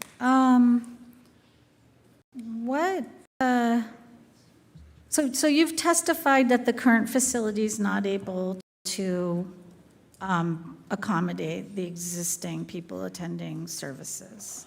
The current facility is not accommodating for not just the services, but the programming as well. Okay. And I've also heard testimony that at certain points in time, tents have been set up outside and there have been loudspeakers to accommodate the overflow. Is that correct? That's correct. And when tents were set up outside, how did that work? Did people bring prayer rugs outside? No, we provided them with some rugs. Unfortunately, like I said earlier, when it rained, those rugs got really musty, so it's not an ideal situation at all for them to pray outside. Were people standing at all, or they're using their prayer rugs usually? I don't understand the question. When people moved to tents outside, were Yeah. they always like? So our actual prayer, most of the prayer is in standing position, Oh. and then we prostrate down. So yeah, generally speaking, people would be standing and they would be prostrating. Okay, so they're sort of alternating Correct. between standing and Yes. kneeling. Yes, you said prostrating. Putting their head on the ground would be the bottom part, and then standing would be up end. Okay, so if people were willing to move outside to a musty prayer rug in a rainy tent, why would it be so hard to believe that they would move when there's overflow to a multi-purpose room or to the gymnasium? That's a question. Because the actual new design prayer space to be able to hold all the people. Okay, how much bigger? I don't have the exact one of me. And do you know what the current dimensions are of the main prayer hall? In the plan or the actual building? The current, yeah, the existing building. I think it's in the range of 4,000 square feet. Okay, and what size is the planned prayer hall going? 8,000. 8,000. Okay, Correct. so the prayer hall is going to be doubling in size. Yeah, the prayer hall, we wanted it to make sure that we're accommodating everybody so we don't have to over. Okay, and what's the current occupancy? I believe the current occupancy is 801. 801? Yeah, as for the fire code. Do you have a certificate of occupancy? I'm sure we do. Okay, is it in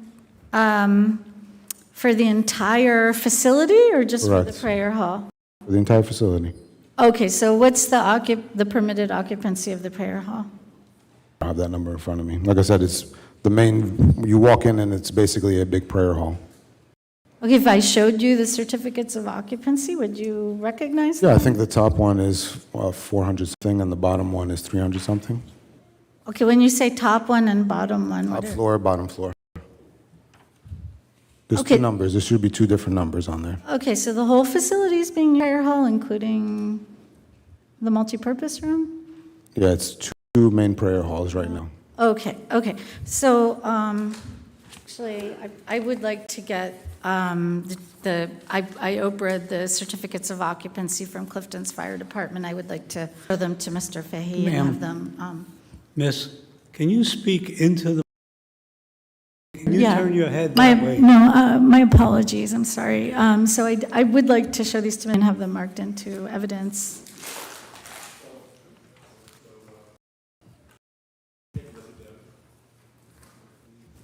Mr. McGowan, take a look at them. We can mark them for identification at this point, and I suggest, when you have your case in chief, you can mark them into evidence or move them into evidence. But can I have a copy, if you have an extra copy? yes. Thanks.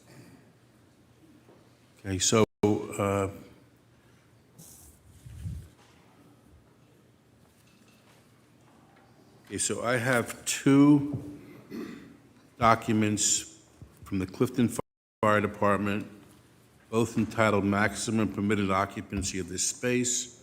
Main prayer area shall not exceed 485. Multi-purpose room shall not exceed 316. One is for 45 and one is 316. I'm going to mark the mayor prayer room as, I'm going to just designate you as O1, and I'm going to mark the multipurpose room as O2 for identification at this time.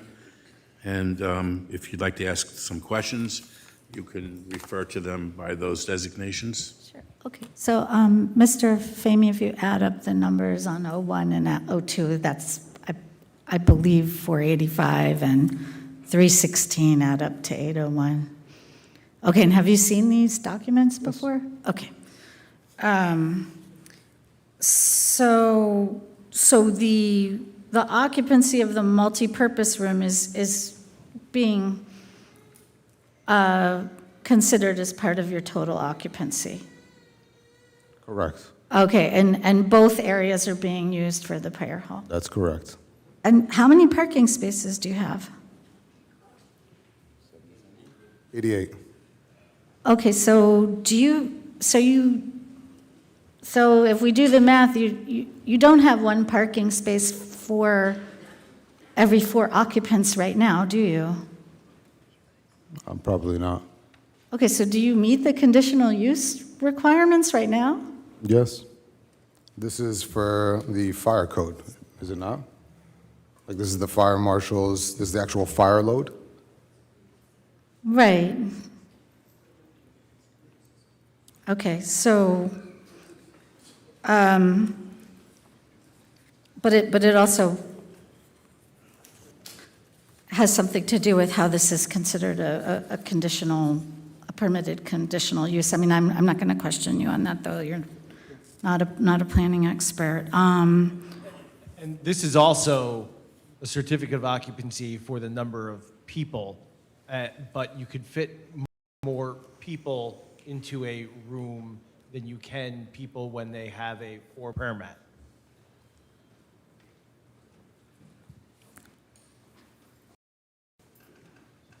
Okay, but that's the occupancy number. That I don't know how else we're supposed to determine how much parking is required if we're not going by these numbers. The answer to the question is right there in the bulk requirements of the City of Clifton's ordinances, and it requires 1 parking space for every 4 seats for houses of work, for a house of worship, which they don't have pews Yeah. and seats, so. Yeah, it's not the bulk requirement, it's the conditional use requirement. No, that's part of the bulk, actually, I shouldn't speak, maybe I'm wrong. Okay. Regardless, the application before the board is for the future use of the property and the future construction of the property. That's not right, the that's current right. But use. I'm asking whether they're in compliance right now, and I think Mr. Fahmy's response was that they are, despite the numbers that he was presented with. Okay, I want to be clear. Do you know, Tommy, if you're in compliance with the conditional use today?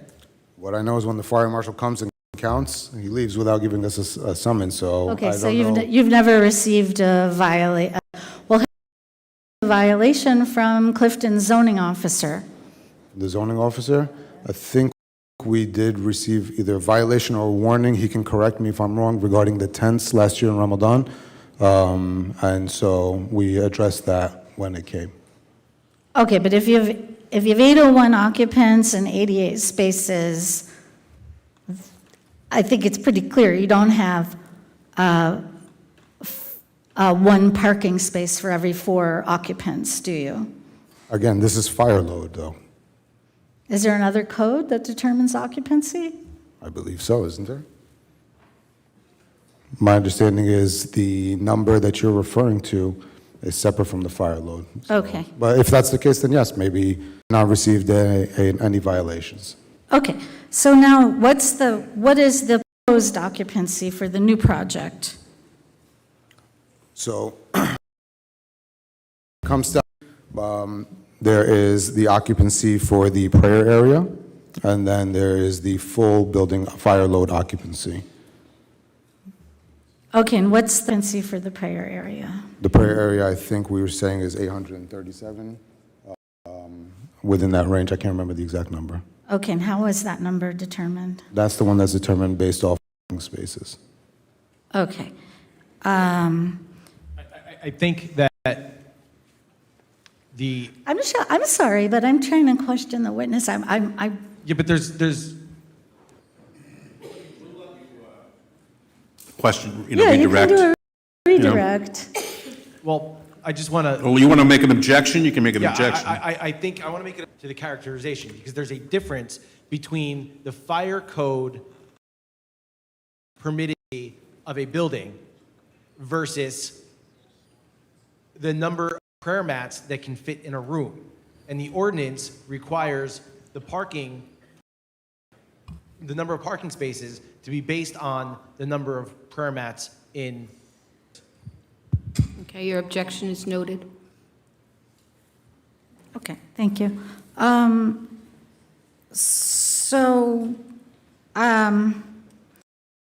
Now, does the 837 occupancy number, does that include occupancy for accessory spaces?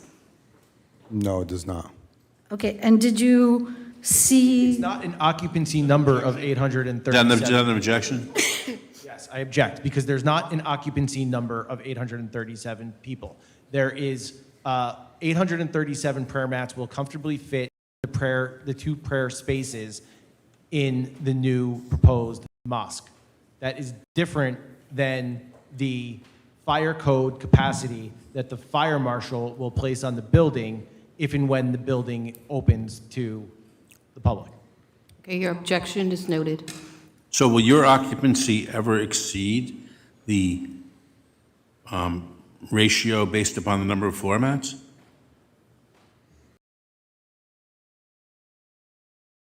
Space mats, how many parking spaces you're allowed to have?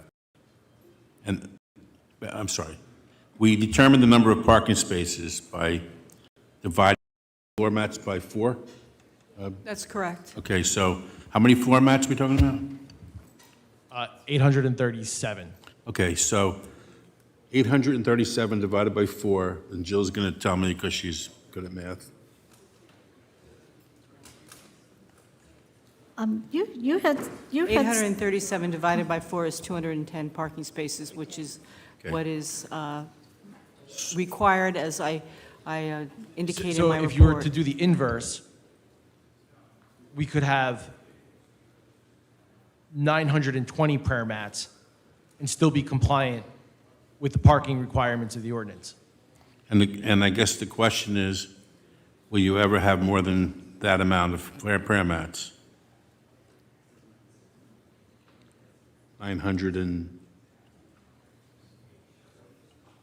The question is, will there ever be more than 837 prayer mats? Were there? No, it's a carpet that we're going to put down. So it's a carpet that's restricted by the square footage. My point in objecting is that there's a difference between the number of parking spaces that are required by the ordinance and the fire code capacity of the building. We are not required to have parking spaces based on the fire code requirements of the building, the fire code capacity requirements of the building.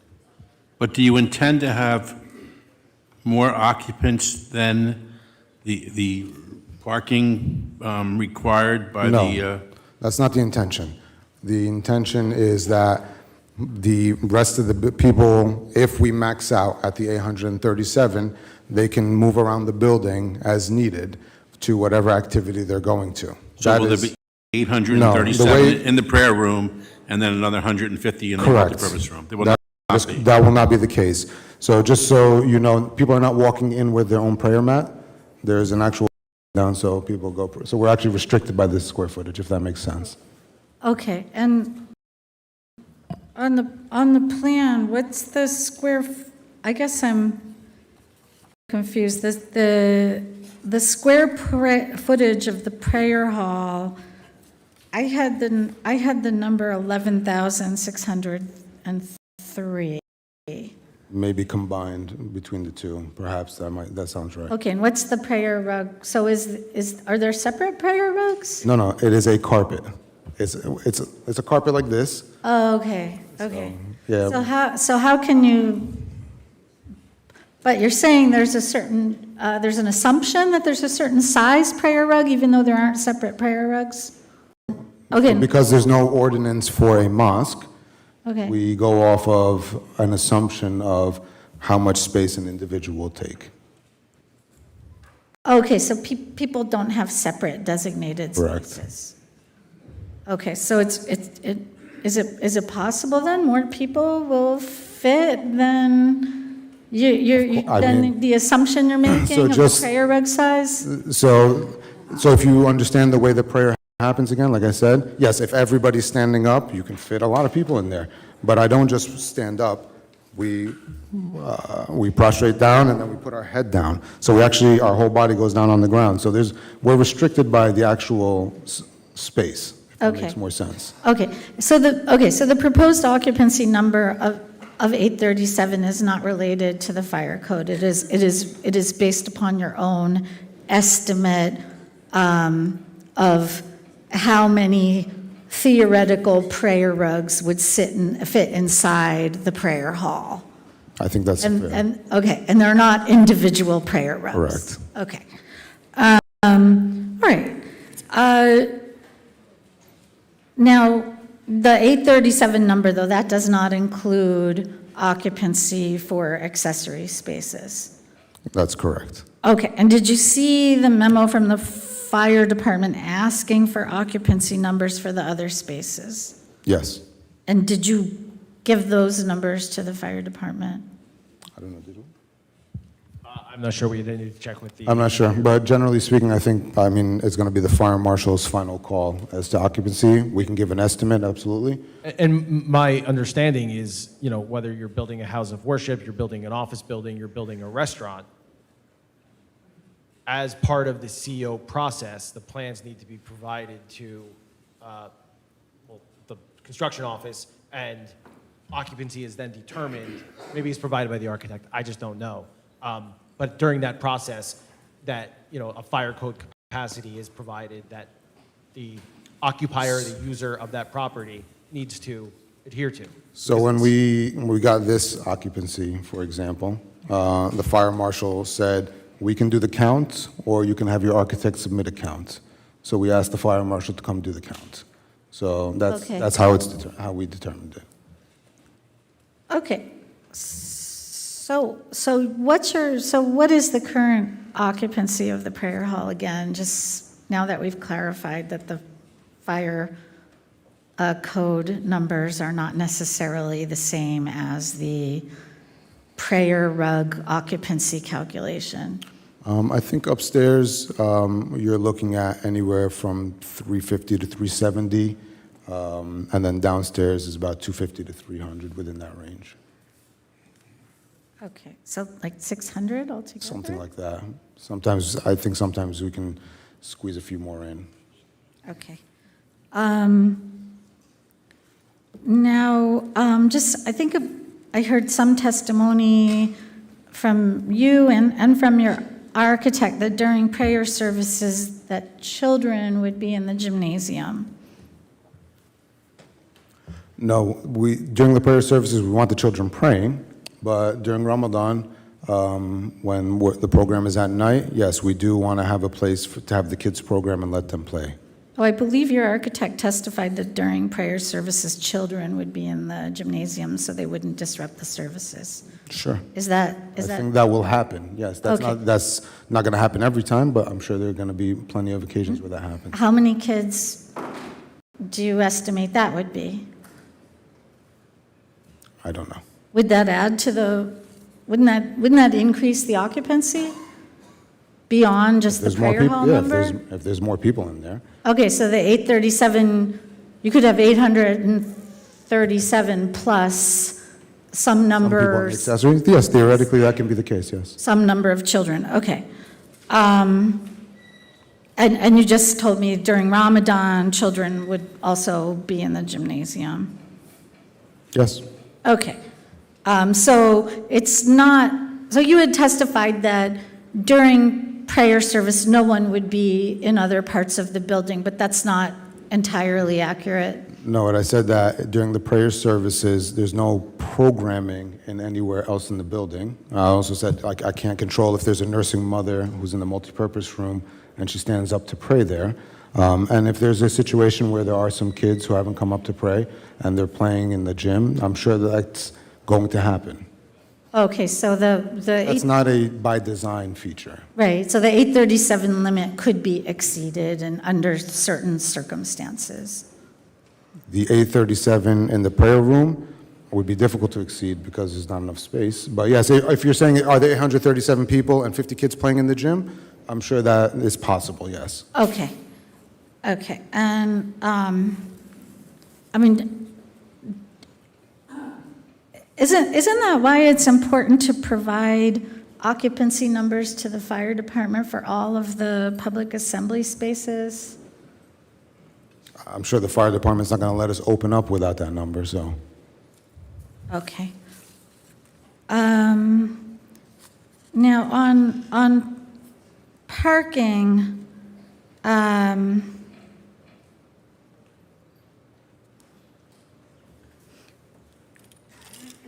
you've testified that you're adding more on-site parking, correct? Yes, ma'am. Okay, and you're going from 88 parking spaces to 230 parking spaces? Correct. Sorry, I didn't hear. Did you say 230? Yeah.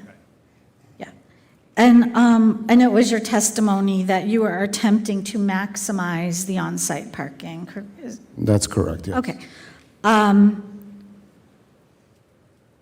Now, is the parking capacity driving your occupancy calculation? What do you mean? Well, you're squeezing as much parking onto the site as possible, right? That's correct, yes. And you can only have 4 occupants per space, right? What do you mean? You can only have 4 your prayer hall. Oh, I understand your question. Per parking space. Are we squeezing the parking to fit as many congregants into the building? Well, is it the other way around? Like, you can only fit so much parking onto the site, and that's determining the occupancy figure that you're coming up with? The ordinance is a math problem, right? So we're actual arithmetic of it. So the 837 number, is that based upon the 230 number? I think we're determining what the maximum is. No, I think for us, we designed the actual building first before we decided the parking. Okay. So this is what we liked. We had to make some adjustments based off of what we could within the parking lot. But we didn't want to design a parking lot first. We wanted to design a building that serves our community's needs first. Okay. Let's see.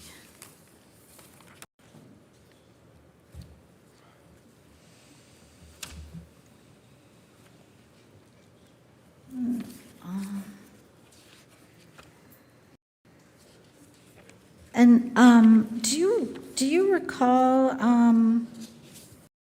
Well, I guess if your parking facility is expanding, won't you be attracting more people to the ICPC? Like I said earlier, our point is that the building is not big enough for what we have. And so we are designing the building to address the needs of the current congregation. I will imagine that once it's built, people will come to visit it, but as regular attendees, it's not practical for people to come every single day to a location that's inconvenient for them to go to. Okay. Did you attend the town halls held by the city council to discuss people's concerns about the impact on their neighborhood from the mosque? When was that town hall? September 12th, 2023. Yes. Okay, and what happened at the town hall? And it was 3 hours. So, which part? Okay, so I'm going to read to you something. Well, let me ask you a question first. Didn't your imam say during the town hall that more parking would bring more people? Okay, I'm going to read to you his statement, and you tell me if you remember it. Sure. Okay, so he said, I would like to add one more thing to Ibrahim, if you don't mind. I think that what he was trying to say is that you might find that we need to really study as a city and as a mosque and as neighbors if really adding parking is going to solve the problem, because what you might find is you'll add more parking spots and you're actually going to get more people coming into the space. It's not going to resolve the problem necessarily, but you will find that many people actually end up turning away from the mosque because they don't find space. So adding space is not going to bring less people into the area. It's going to bring more people into the area, just so you know. It's a multifaceted issue. So do you remember the imam saying that at the town hall? I don't remember, but I believe you for them. Do you agree or disagree with that I statement? think time has proven his theory incorrect. I'm sorry. I said, I think time has proven his theory incorrect. At the time, during that town hall meeting, it was the first time that we were listening to the concerns of the neighbors. And the biggest thing that they wanted us to do was to put the cars in the grass. And we were uncomfortable ruining the grass. At that point, we had a pretty large playground scheduled to be built for the neighborhood. And so we said that we're going to look at every possible solution that we can look at. And so we were uncomfortable adding parking at that time without actually looking at a holistic approach, not just for the neighborhood, but for our congregation as well. So we believe that the plan that we set forth is a step in the right direction to hopefully resolve some of these parking problems. Okay, so when you're saying time has proven the imam's statement incorrect, do you mean that the relationship he's describing between more parking bringing more people is that relationship is not correct? You're saying more parking will bring less people? No, I think what we're seeing is what brings people is a level of convenience and programming. And so that's, as administrators of the mosque, what we're noticing is the attractive thing. So Clifton is attractive because it's a geographically good location for the people that live in the area. And 3 years on, We have a lot more kind of data to base our decisions off of. And so when we look at it and we say, I think what the Imam was trying to say at that point is if we make it too convenient, maybe more people will come. But we're realizing what we know now is that we want to bring as much parking off the street as possible. And the convenience in the ingress and egress is paramount right now. Okay. Now, on the ingress and egress, you testified that you would be increasing the points of ingress and egress. Correct. Okay, and how many are there now? Right now, there are 2. There's also an emergency driveway that's there that is not used as a normal traffic point. We have the Pershing Road entrance, and we have the Lawrence Court entrance. Okay. If you're going to have 3 points at which there's both ingress and Correct. I had mentioned earlier that on Friday, the Lawrence Court exit and entrance is closed because the driveway is too close to the front door. So when people are coming out, it's actually a dangerous situation to have people trying to cross in front of the cars. So that's why that one's closed. So on our busiest day, Friday, we're limited to 1 point of ingress and egress. Okay, and if there are 3 points of ingress and egress at the conclusion of services, will say you're at full capacity, say you've got every parking space filled, you've got 230 cars or SUVs on the site, it'll make it easier for everybody to quickly leave the parking lot at the mosque. Yes, I think once you have 3 points of exit instead of 1, it should be much easier to leave. Okay, so won't that mean more cars will be flooding the streets all at the same time if it's easier for people to leave the site? They would be going in different directions, though. Okay. Okay. Let me just make sure. I think I got everything. I just want to take a second to look at my notes here. Oh, and as a result of the town hall in September of 2023, I think you mentioned that you started hiring Clifton police to help direct traffic. Did anything else happen as a result of that meeting? Yeah, quite a bit happened as a result of that meeting. Okay, like in terms of addressing people's concerns, what measures were taken? So I think one of the primary questions and concerns was people parking on the corners and near stop signs. So we cone off those areas. We asked permission for the police if we can put cones in those areas. That was one of the things. And then for some time, there was a good communication between us and some of the neighbors. Unfortunately, that waned and didn't continue. So I'm not sure if that answers your whole question. Okay, so mostly, so you hired Clifton Police and you put cones on corners? We put cones on the corners, and then we also cut the curb. We destroyed our grass. We parked cars on the grass, both in the back and in the front. So we tried to fit cars on site as best as we could, weather permitting, because when it rains, it was very difficult to have the cars in the grass. Okay, and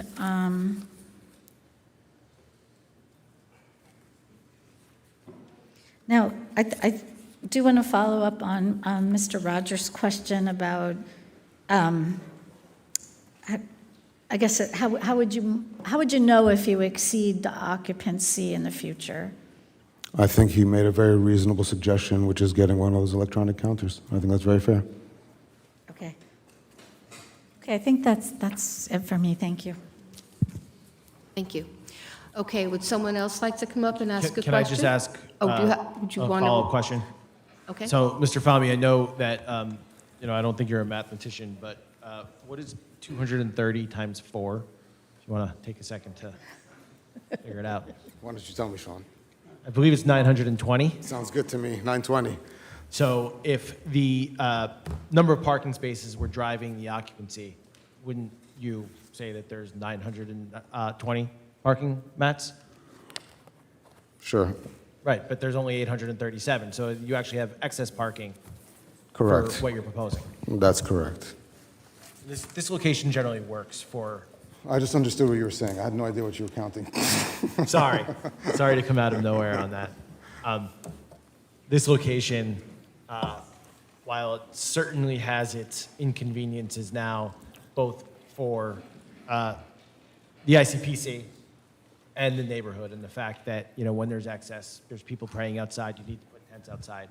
This location works overall for your mosque, I'm assuming? Yeah, I think we love the neighborhood. We love Clifton. There's businesses moving into the area. So whatever we can do to improve the traffic flow in the neighborhood, I think that's why we designed it the way we designed it. Right, so this location works for you, you're not going anywhere, you're trying to provide solutions to the issues that exist today. Correct, yeah, we don't intend on moving out. Obviously, if we outgrow the space at some point, then we're going to be forced to, but we have no intention of leaving. Thank you. Okay, thank you. Okay, would you please state your name? Nancy Castronova, 52 Greendale Road. Okay, and would you please ask your questions? I do have a question, but I also want, this appears to be the only opportunity to It won't voice be. the residents' concerns. I have a lot of concerns. That's not Wait, correct. wait, 1 minute. I have concerns for Excuse the, me. I have Excuse me. concerns for the board, to ask the board, not just the president. I do have one for the president, Fay. Well, this portion right now is only to ask questions of Mr. Famey. This is the portion Okay. that you could ask. So then, but I am going to read the 461-25 zoning, City of Clifton zoning ordinance for the general public, because I think it's really important for everybody to know, for public safety purposes, these provisions, which is not a question for him, but I think it's only fair with everybody showing up every time that they know Well, what we'll give- was to be considered in this expansion request. We'll give you an opportunity at the end of the applicant's case. Well, you close at 10, don't you? Well, if we do, there'll be another meeting, okay?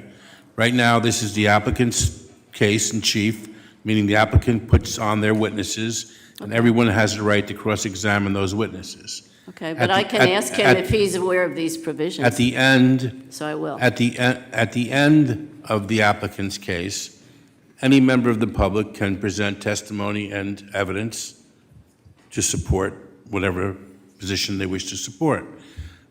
You could ask this witness questions that are within his knowledge, but I will, if okay. they deal with areas of expertise, such as a traffic expert or something, or the planner, it may not be, but I won't prejudge that. You Well, could ask- I am concerned with this back and forth about all this traffic. Is always about parking spaces, stationary cars. what- Nobody talks about the congestion and the flow and the danger to the residents in the area. I'm a 48-year resident, So why don't you and ask I'm your... very concerned. Why don't you ask your question then of the Okay, president? so under the combined worship area for men and women after the expansion, per the planning board documents, is 11,603 square feet, with a total proposed area of 43,162 square feet, which is approximately 27% of the total building. So my question is this still a house of worship? Or is this a community recreation center? I believe as per the law, yes, this would be considered a house of worship. I think houses of worships are allowed to have accessory use spaces. But your other areas are not accommodating the primary or exclusive use of house of worship. They are for other purposes, a full court basketball for children to hang in, a full table tennis room, a track, multi-purpose rooms. None of those are going to be worshiped in. So you are not primarily primarily a house of worship then? I have a problem with that. That doesn't seem like you're a house of worship anymore. You seem like a community recreation center, based on square footage. I think that's a opinion for you to have, but as per the law, there are accessory use permissions for houses of worship. I don't think that's answering my question. I think it's more of a recreation area. As of yesterday, I was looking up the entity on the IRS website, and it is the Patterson Center that's the applicant for this expansion. Not the Pershing Road is a supporting organization. It's one organization. Yeah, but the applicant is the Patterson Center. On the forms, on the documents, which I copied and photographed at the planning board, that is the applicant, 156, was it Jerome Avenue? 152. Patterson. You're the applicant. Correct. Are you at both locations or primarily Patterson? Who, me? I'm in all three locations. Every day? Not every day, but I'm at all three locations. And on Fridays, you're here? I alternate. Okay. So you may not be aware of this, but anyway, on the IRS website, I printed out determination letter from the IRS by your organization that you were granted tax-exempt status, 501c3, for churches, hospitals, schools, public service organizations on January 29th of 2018. It was effective April 17th, 2017. Then it was revoked automatically after 3 years of not filing IRS Form 990, which is an information form for not-for-profits. I was looking for the 990, and there aren't any. I yesterday called the IRS, and I spoke to an IRS rep in the charities unit, and he looked up and he put me on hold a couple times and said that that is still the current status, that you are not tax exempt. The current status affords you tax exempt tax purposes, affords you tax exemption to get a tax purposes for contributions, and allows your donors to get a tax Sorry, ma'am, is there a deduction. question? Is he aware of that? I And is don't this know if you're the relevant to financial a planning board person. application? I think, I can't hear, only one at a time. Are you aware? I can't hear, only one at a time. Yeah, are you Okay. aware? Because I'm wondering if Are you if they're aware? not. Yeah, are you aware? Because I'm wondering if they're not. If the organization is not in compliance for non-filing of annual reports, and also reinstating list as a religious reports, and also. So my point is list as a religious. The organization is not in compliance with federal and state. The organization is not in compliance. How do you even get to make and state tax? That's my question. All right, let's hear the answer. How do you even get to make As far as I know, we are Okay, 100%. that is my question. All right, let's hear the There's no answer. 990s. As far as I know, we are on the 100%. IRS. And there was a revocation. A 990s on mosque or a church doesn't actually There was a file. revocation May 15th A of mosque or a 2020. church so doesn't my- actually After file it was a revoked in May 990s. 15th of 2020, so after that, the consequence is you're a corporate filing, maybe tax liabilities on federal and state. We'll take a look at that. Madam Chair, I need to, I'm sorry, I need to. Only remember, We'll take a look at one at a that. time. Madam Chair, I need to, I'm sorry, I need to. Only, remember, only First of one all, at my a client time. answered the question and said Mr. that to his McGowan. knowledge, they're fully compliant. First of all, my client answered the question with all of the requirements. To his knowledge, they're fully compliant. A religious organization does not need to be. Second, a nonprofit. A religious organization does not need to be a nonprofit tax exempt. It goes to the use of the property. To my knowledge,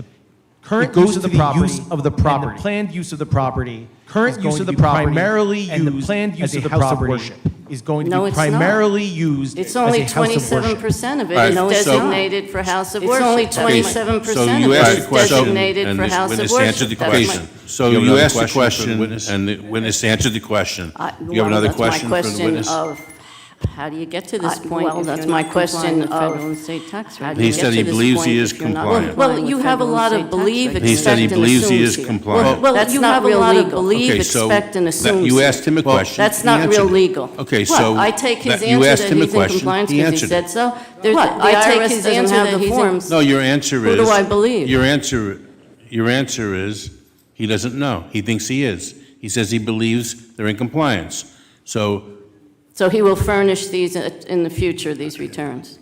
I don't know if he'll refurnish them or not, but you can ask him another question. Well, I think the public has a right to have that. I Don't you? believe if we were There's not a- in compliance, the IRS would have sent us a tax bill.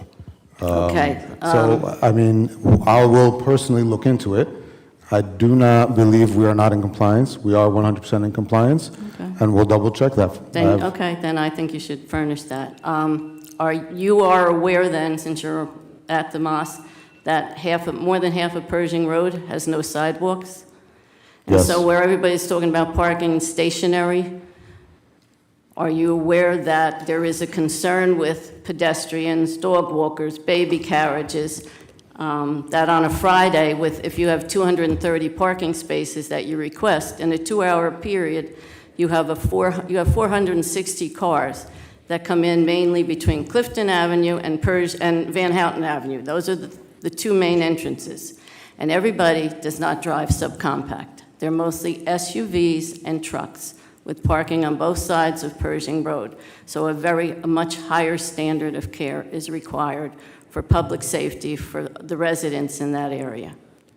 Yeah, we're very concerned about the fact that there's no sidewalks. We're very concerned about the traffic flow, which is why we pay every single week for the Clifton Police to be there. So your concerns are our concerns. I agree with you 100%. Well, the fact that police are there indicates there's a public safety issue. And because it's there with the cones and that is there every, so that's within the ordinance. Public safety is a big concern, but with no sidewalks, it's a higher concern. And I haven't heard anybody say that yet. Yeah. You have another question? No, I have other comments that I'd like to make. I'll save them Questions for now? future meetings. Okay, thank you. Thank you for your questions. Would someone else like to get up and ask a question? Madam Chair, Commissioner Bonasso? can you check and see if you filed a 990? The churches and mosques don't file 990s. They don't file it? No. So for specific houses of worship, they don't file 990s. But like I said, if we were not in compliance Yeah, with the the IRS would IRS, come in. they would have sent us a tax bill. They would have sent it every single year. So Can you check? I absolutely next meeting will. and let us know? Absolutely. Thank you, sir. Okay, would you state your name and address for the record, please? That's Rob Samarati, Godwin Place, I'm sorry. What street was that? Godwin Place. Okay, thank you. Can you spell your last name? Samarati. Okay. The question is, we've established now that, I'm saying we've established that there's 25,000 people in the congregation between Prospect Park, Clifton, and Patterson. Would it be fair to say that it would be almost impossible for you to control where the congregants go? In theory, they can go to any one of these sites and flood them at any point if they wanted to. Not just any one of our mosques, but any mosque in New Jersey. I'm saying underneath the 25,000 congregants that you have. Wouldn't it be in theory where they could, at any point, could show up and flood these areas? Or flood each In theory, site? everything is possible, but it's in theory, it's yeah. not practical or likely. I do owe you an apology, by the way. I'm sorry? I do owe you an apology. I promised you to put the screen up on the fence, and I haven't done it yet, but we'll get it That's done all right. next week. No, that's okay. But the other thing is, I mean, you were mentioning that you don't have anything going on outside, but there is soccer games going on in the back. I don't know if they are they going to continue to do that down the road? Or? No, there's going to be no more grass, unfortunately. Okay. Because it's not for me, it's for the people next door. I'm sure that's got to be disruptive. The soccer? No, the noise. It's because they play into the night. They're actually playing under the lights. I think they usually finish around dusk time, though. I've seen them play under the lights there. It All right. extends Oh, well, out. Not we're going to lose it anyway, so. All right. All right. Thank you. It's good to see you. Okay. Nice to see you. If you have a question, please come up. State your name and address and ask Mr. Fahmy a question. Karen Tizio, 11 Forest Way.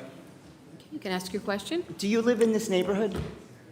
I do not live in the neighborhood, no. So do you know what we're up against, the people that do live in this neighborhood, with half an hour just to get out of our neighborhood to go to a grocery store or any place around? How many people actually in this room today live in this neighborhood?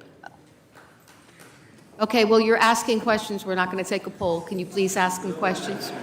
So this gentleman here has no idea what we're up against. He just is sitting, you have no idea what it's like to live in this neighborhood. And yeah, it's very stressful to have to get into our driveways, get out of our neighborhood. It could take anywhere from a half an hour to 45 minutes just to get home, just to get up the street. So you're right, I do spend a lot of time in this neighborhood. I do speak to a lot of people from the neighborhood. I'm aware of a lot of the challenges. And like I said earlier, our goal is to try to alleviate as much as that as possible. And so we have no intention to, I'll give you an example. Last year during Ramadan, we got a call. One of the neighbors was coming home from work. It was about 1 o'clock in the morning, and his driveway was blocked. This is a real problem. Well, I personally went out, as well as some of our security people, and stood there until, and we called the police. We're the ones who called the police to tell them to come tow the car. So yes, we are aware of this. And we're trying to do everything that we can to alleviate a lot of that pressure. And so the highest time of, let's call it traffic, is between the two Friday prayers, right? So it's generally, let's call it 12:45 to about 1 o'clock or so, right? We're aware of that. And so having the extra points where people can leave, if they leave, one person go left, one person go right, and then leave onto Lawrence, should help eliminate a lot of that traffic. Is it going to eliminate everything? No, it's not going to eliminate everything. Is it going to alleviate a lot? We do believe that it's going to alleviate. I don't know, it just sounds like a lot. And what about when all these people are leaving at like 10, 12, 1 o'clock in the morning, and their lights are flashing into people's bedrooms and into where, I mean, this is a residential neighborhood, a 40,000 square, why don't they find a place that's more conducive, that's not in a neighborhood of people, to build a 40,000 square foot building? I don't understand why you have to build it in a residential neighborhood that was here before, I mean, we've all lived here before this mosque was even here, and it just sounds like it's a large area, and it's going to be a lot of people, and it's going to bring even more people and more cars to an area that's, the last few years have seen more cars than can possibly handle, the roads can't handle. That's all. What do you want to? No, I was just going to say regarding the lights in the houses, I think that's a fair concern, which is why we wanted to make sure that it's fenced off and the trees are there to eliminate some of that. That's a very fair concern. I agree with you. Okay, thank you. Thank you for your question. Okay, please state your name and address. Andrea McGimsey, Springdale Court. MC, capital Gimpsey. I'd like to know how you are going to deal with the congregants who are so aggressive in their driving and the disrespect when they're told to slow down. I was run off the road twice, once on St. Andrews Boulevard and on Brookside Drive, which is a very dangerous place to run someone off the road. And they pulled right into your parking lot for prayer. And when I asked the guys there what his name was, they wouldn't tell me. They protected him. And then people were telling them to slow down. They go back and they yell at the people who are telling them they're breaking the law. So I want to know how you're going to deal with people. And I don't mean just deal with them temporarily, and then a couple of months from now it goes right back to where it is. I mean, it's dangerous. During Ramadan, walking the dog is like taking your life into your own hands.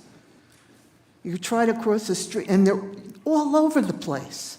People, they're all over the place trying to cram into parking spots that aren't there.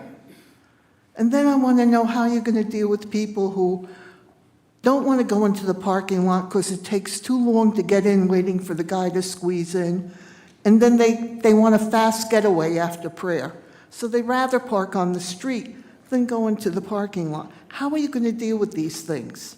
So a couple of things. First of all, I'm very sorry that you went through somebody trying to run you off the road from our congregation. I'm sincerely apologize about that. We can't control the street. However, we can make suggestions. One of them is I actually believe we need speed bumps on some of these streets. Because it's not just us who use the streets. So if we're talking about aggressive driving, I think it is not unfair to request to have some speed bumps there. Now, to your question, which I think is a fair question about somebody who's rushing and they park in the street and they run inside because they want a quick exit. We can't solve for everything. And I'm being honest with you. We cannot solve for everything. We can make it as convenient as possible and the easy as possible for people to come and go. Are we going to eliminate all the street parking? The answer is no. We're not going to eliminate all the street parking, right? But we are going to do everything we can to encourage people to come on site. So yes, while I cannot control if somebody wants to leave quickly and they're going to park in the street and run out of there, we can't control that. Like I said, all we can do is encourage people, educate people, tell them to come on site, and then make it as easy as possible for them to leave the site, if that makes sense. Can you control the attitude I and wish. the aggression? I wish. The aggression? I wish I That could. is what is really hurting us. It's the way the drive, and it's the women too. It's not just the men. I had a really bad joke I was going to make No, right here. but- I'm serious, so I want to know what you're going to do. I mean, this is our neighborhood. You're having people who come and don't even live in the area. We see license plates from all over. They're not all from Clifton. They come from all over, but they're bringing with them their attitudes, and they could care less about the neighbors there. So what are you going to do? This just does not seem like a good idea.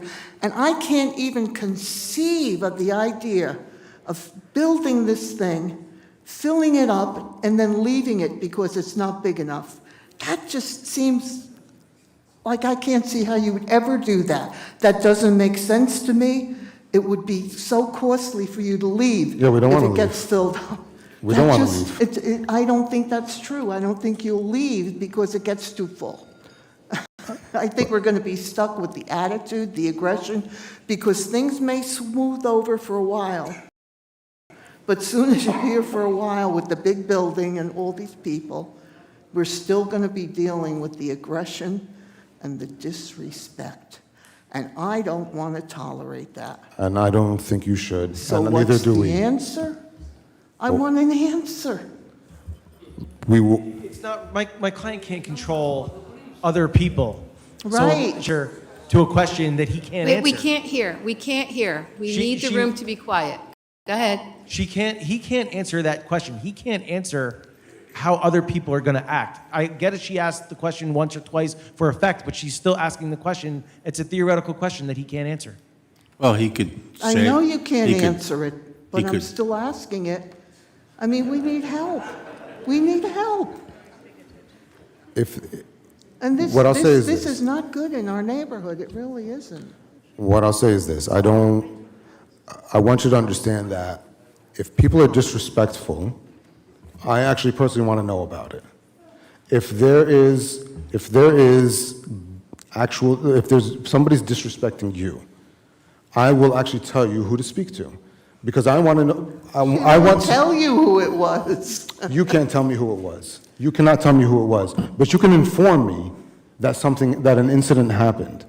And when you inform us that an incident happened, then we can speak publicly to the congregation and say, this happened with one of our neighbors, and this is unacceptable.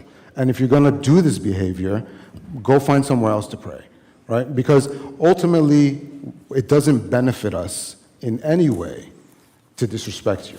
at all. It's not from our tradition, and it's not something that we're interested Give me in. your phone number. I will.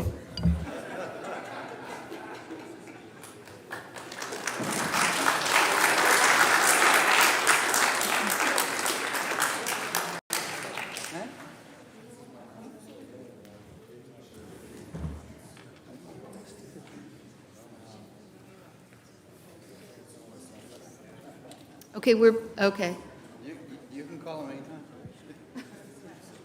You can call him anytime. You can call him anytime. I'm telling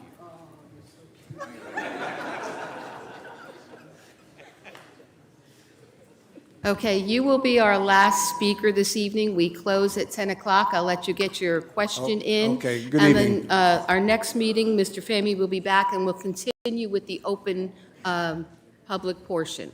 You can Okay, ask good your question. Yes, Name and good address. evening. My name is Stephen Burkhofer, Burghoffer.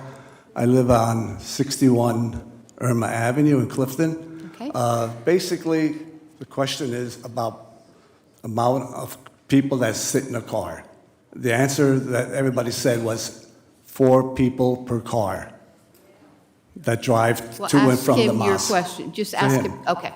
Okay, how do you verify that when I live on Irma Avenue and every day I'm out there Friday cutting my grass and all I see is one person, maybe 2, and that's the whole line of cars that park from Van Houten Avenue all the way to Larkspur.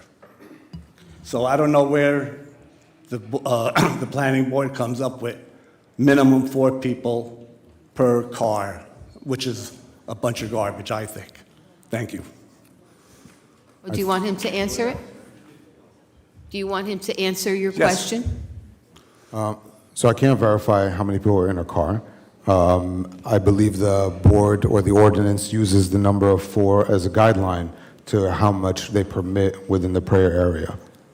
Yeah, but the guideline... That's a legal question. I'm happy to answer it. The governing body is the one who enacts ordinances that dictate they're called bulk requirements that the applicant or any applicant for any use needs to follow. The governing body, deems this use conditionally permitted at this site, and then says that one of the conditions is that there need to be 1 parking space for every 4 seats in a house of worship, which we've been over before. So it's the governing body that sets it. It's not this board. This board only has the ordinances that were enacted by the governing body to go by, and this board doesn't have the option to waiver from those requirements. Yeah, but most of the worshipers are all transit. Most of the worshipers that do go to the mosque, they're transit. They come from different areas, different towns. If they're in Clifton vicinity, they're going to go over there. So they're not waiting to get 4 people to go to the mosque. They're just going to go there. So every time you get 1 person, that's 1 parking space. And that's going to create a bigger problem than you're even anticipating.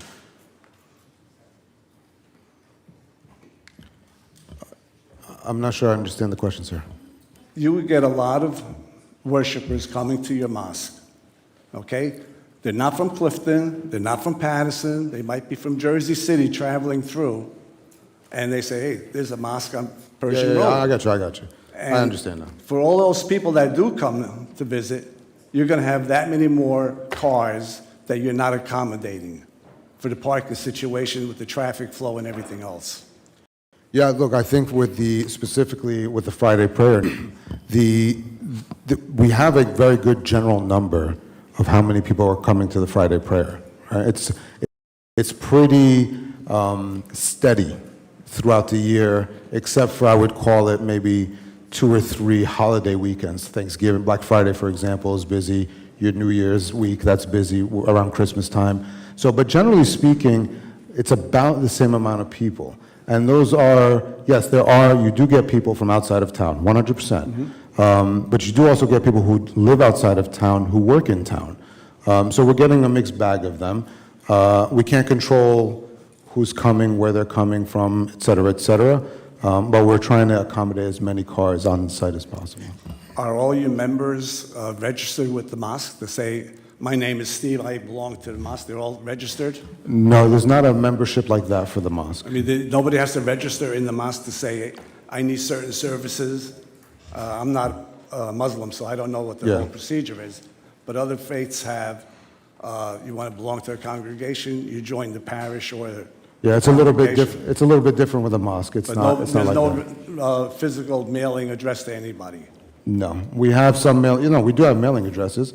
So when people are donating and things like that, or as people send us their email addresses to be part of the newsletter, yes, we do have some addresses. But to verify who's entering the building every single prayer time, no, we don't do that. That's not a normal practice in the mosque. Okay, thank you. No problem. Thank you so much, sir. Thank you for your Thank you. question. Okay, so. Madam Chair, I'm Mr. sorry, I know McGowan, you're yes. looking to wrap up, but I just wanted to put on the record that I am looking at a certificate of short form standing issued by the state of New Jersey on January 31st of 2025, stating that as of the date of this certificate, said business continues as an active business in good standing in the state of New Jersey, and its annual reports are current. Thank you. Thank you for that information. Okay. Okay, so at this point, I'm going to entertain a motion to close the public portion. I have a motion. Excuse me, we're closing it for tonight. If any other people have questions of this I was witness, going to explain that to them. I'm Okay, sorry. so Madam we Chair. have a motion on the floor by Commissioner Bonasso. Second. And a second. Anyone opposed? Okay, so at our next meeting, which is October 23rd, Mr. Fahmy will be back, and if you didn't get a chance to ask your question, you can come back and ask your question. You will, have the opportunity. Madam So- Chair. Don't go away yet. We Madam We Chair. have some announcements to make, so please don't leave. Madam- So the Madam Chair. next meeting is October 23rd. First of all, Mr. McGowan, will you waive your right to waive the time limits for the decision on this matter through at least the next regularly scheduled meeting of October 23? Yes, confirmed. Now, at the next meeting, I presume we'll continue with the president, and then you'll have your planner, correct? Correct. And then we will have the cross-examinations, and then, I'm sorry, may I call you Cynthia just for the minute? Because I can't remember how to pronounce your last name. Miss Cynthia. Hagianis. Hagianis, thank you. Ms. Hagianis, and then you'll be prepared, and you'll bring your witnesses at that point? Yes, sir. Okay. Members of the public, you're advised that this matter is being carried to the next regularly scheduled meeting of the board, which is October 23, 2025, at 7 o'clock Peace Room, and you will receive no further notice other than the notice I'm giving you right now. Madam Chair. Commissioner Bonasso. In a discussion with the applicant, he proposed a good idea of coming for a site visit with respect to the issues I brought up with Mr. McGowan's communication of September 12th. There were certain information requirements that were not detailed. They have to have revised plans. And I think the suggestion of getting at the site, looking at it, and I would also ask Representative from Neglia to be at that meeting, and then just look at everything together, revise the plans accordingly if we agree, and it will save a lot of time. I think that'll be great. Okay. Can we, Neglia, I'll ask Neglia if they can coordinate a date with everybody in a meeting time. Is that okay? So that's acceptable. I mean, I think that the board secretary should maybe coordinate with Neglia and myself and the applicant. Yeah, I don't care, either one. Just one other housekeeping procedural matter is the way this application is looking. I think at the next meeting, we might look to request a special meeting after that so that we're not going a month between hearings. So obviously, we can't do that now, but I would request that the board secretary maybe gather some dates after the October 23rd meeting. Okay, but I do want to bring to your attention, in November, the planning board meeting is the first week in November. So it's not like another month because of the Thanksgiving holiday. The things that occur in that. Yeah, so it may not be a long time between the 23rd and the next meeting. Yeah. Okay, that's certainly good. I will communicate. We will be mindful of the time and to try to get the testimony in as reasonably as possible. Okay, thank you. Thank you. Okay, any further business? Madam Chair, Who's Madam Chair? Yes, can I Mr. just Rock. make one more suggestion? Yes. I don't see sidewalks on Pershing Road in front of this property. If that could just be checked to see if sidewalks are going to be installed? Because there is a sidewalk to the property to the left at 245. I think we can check it. I think right in front, there's no sidewalk.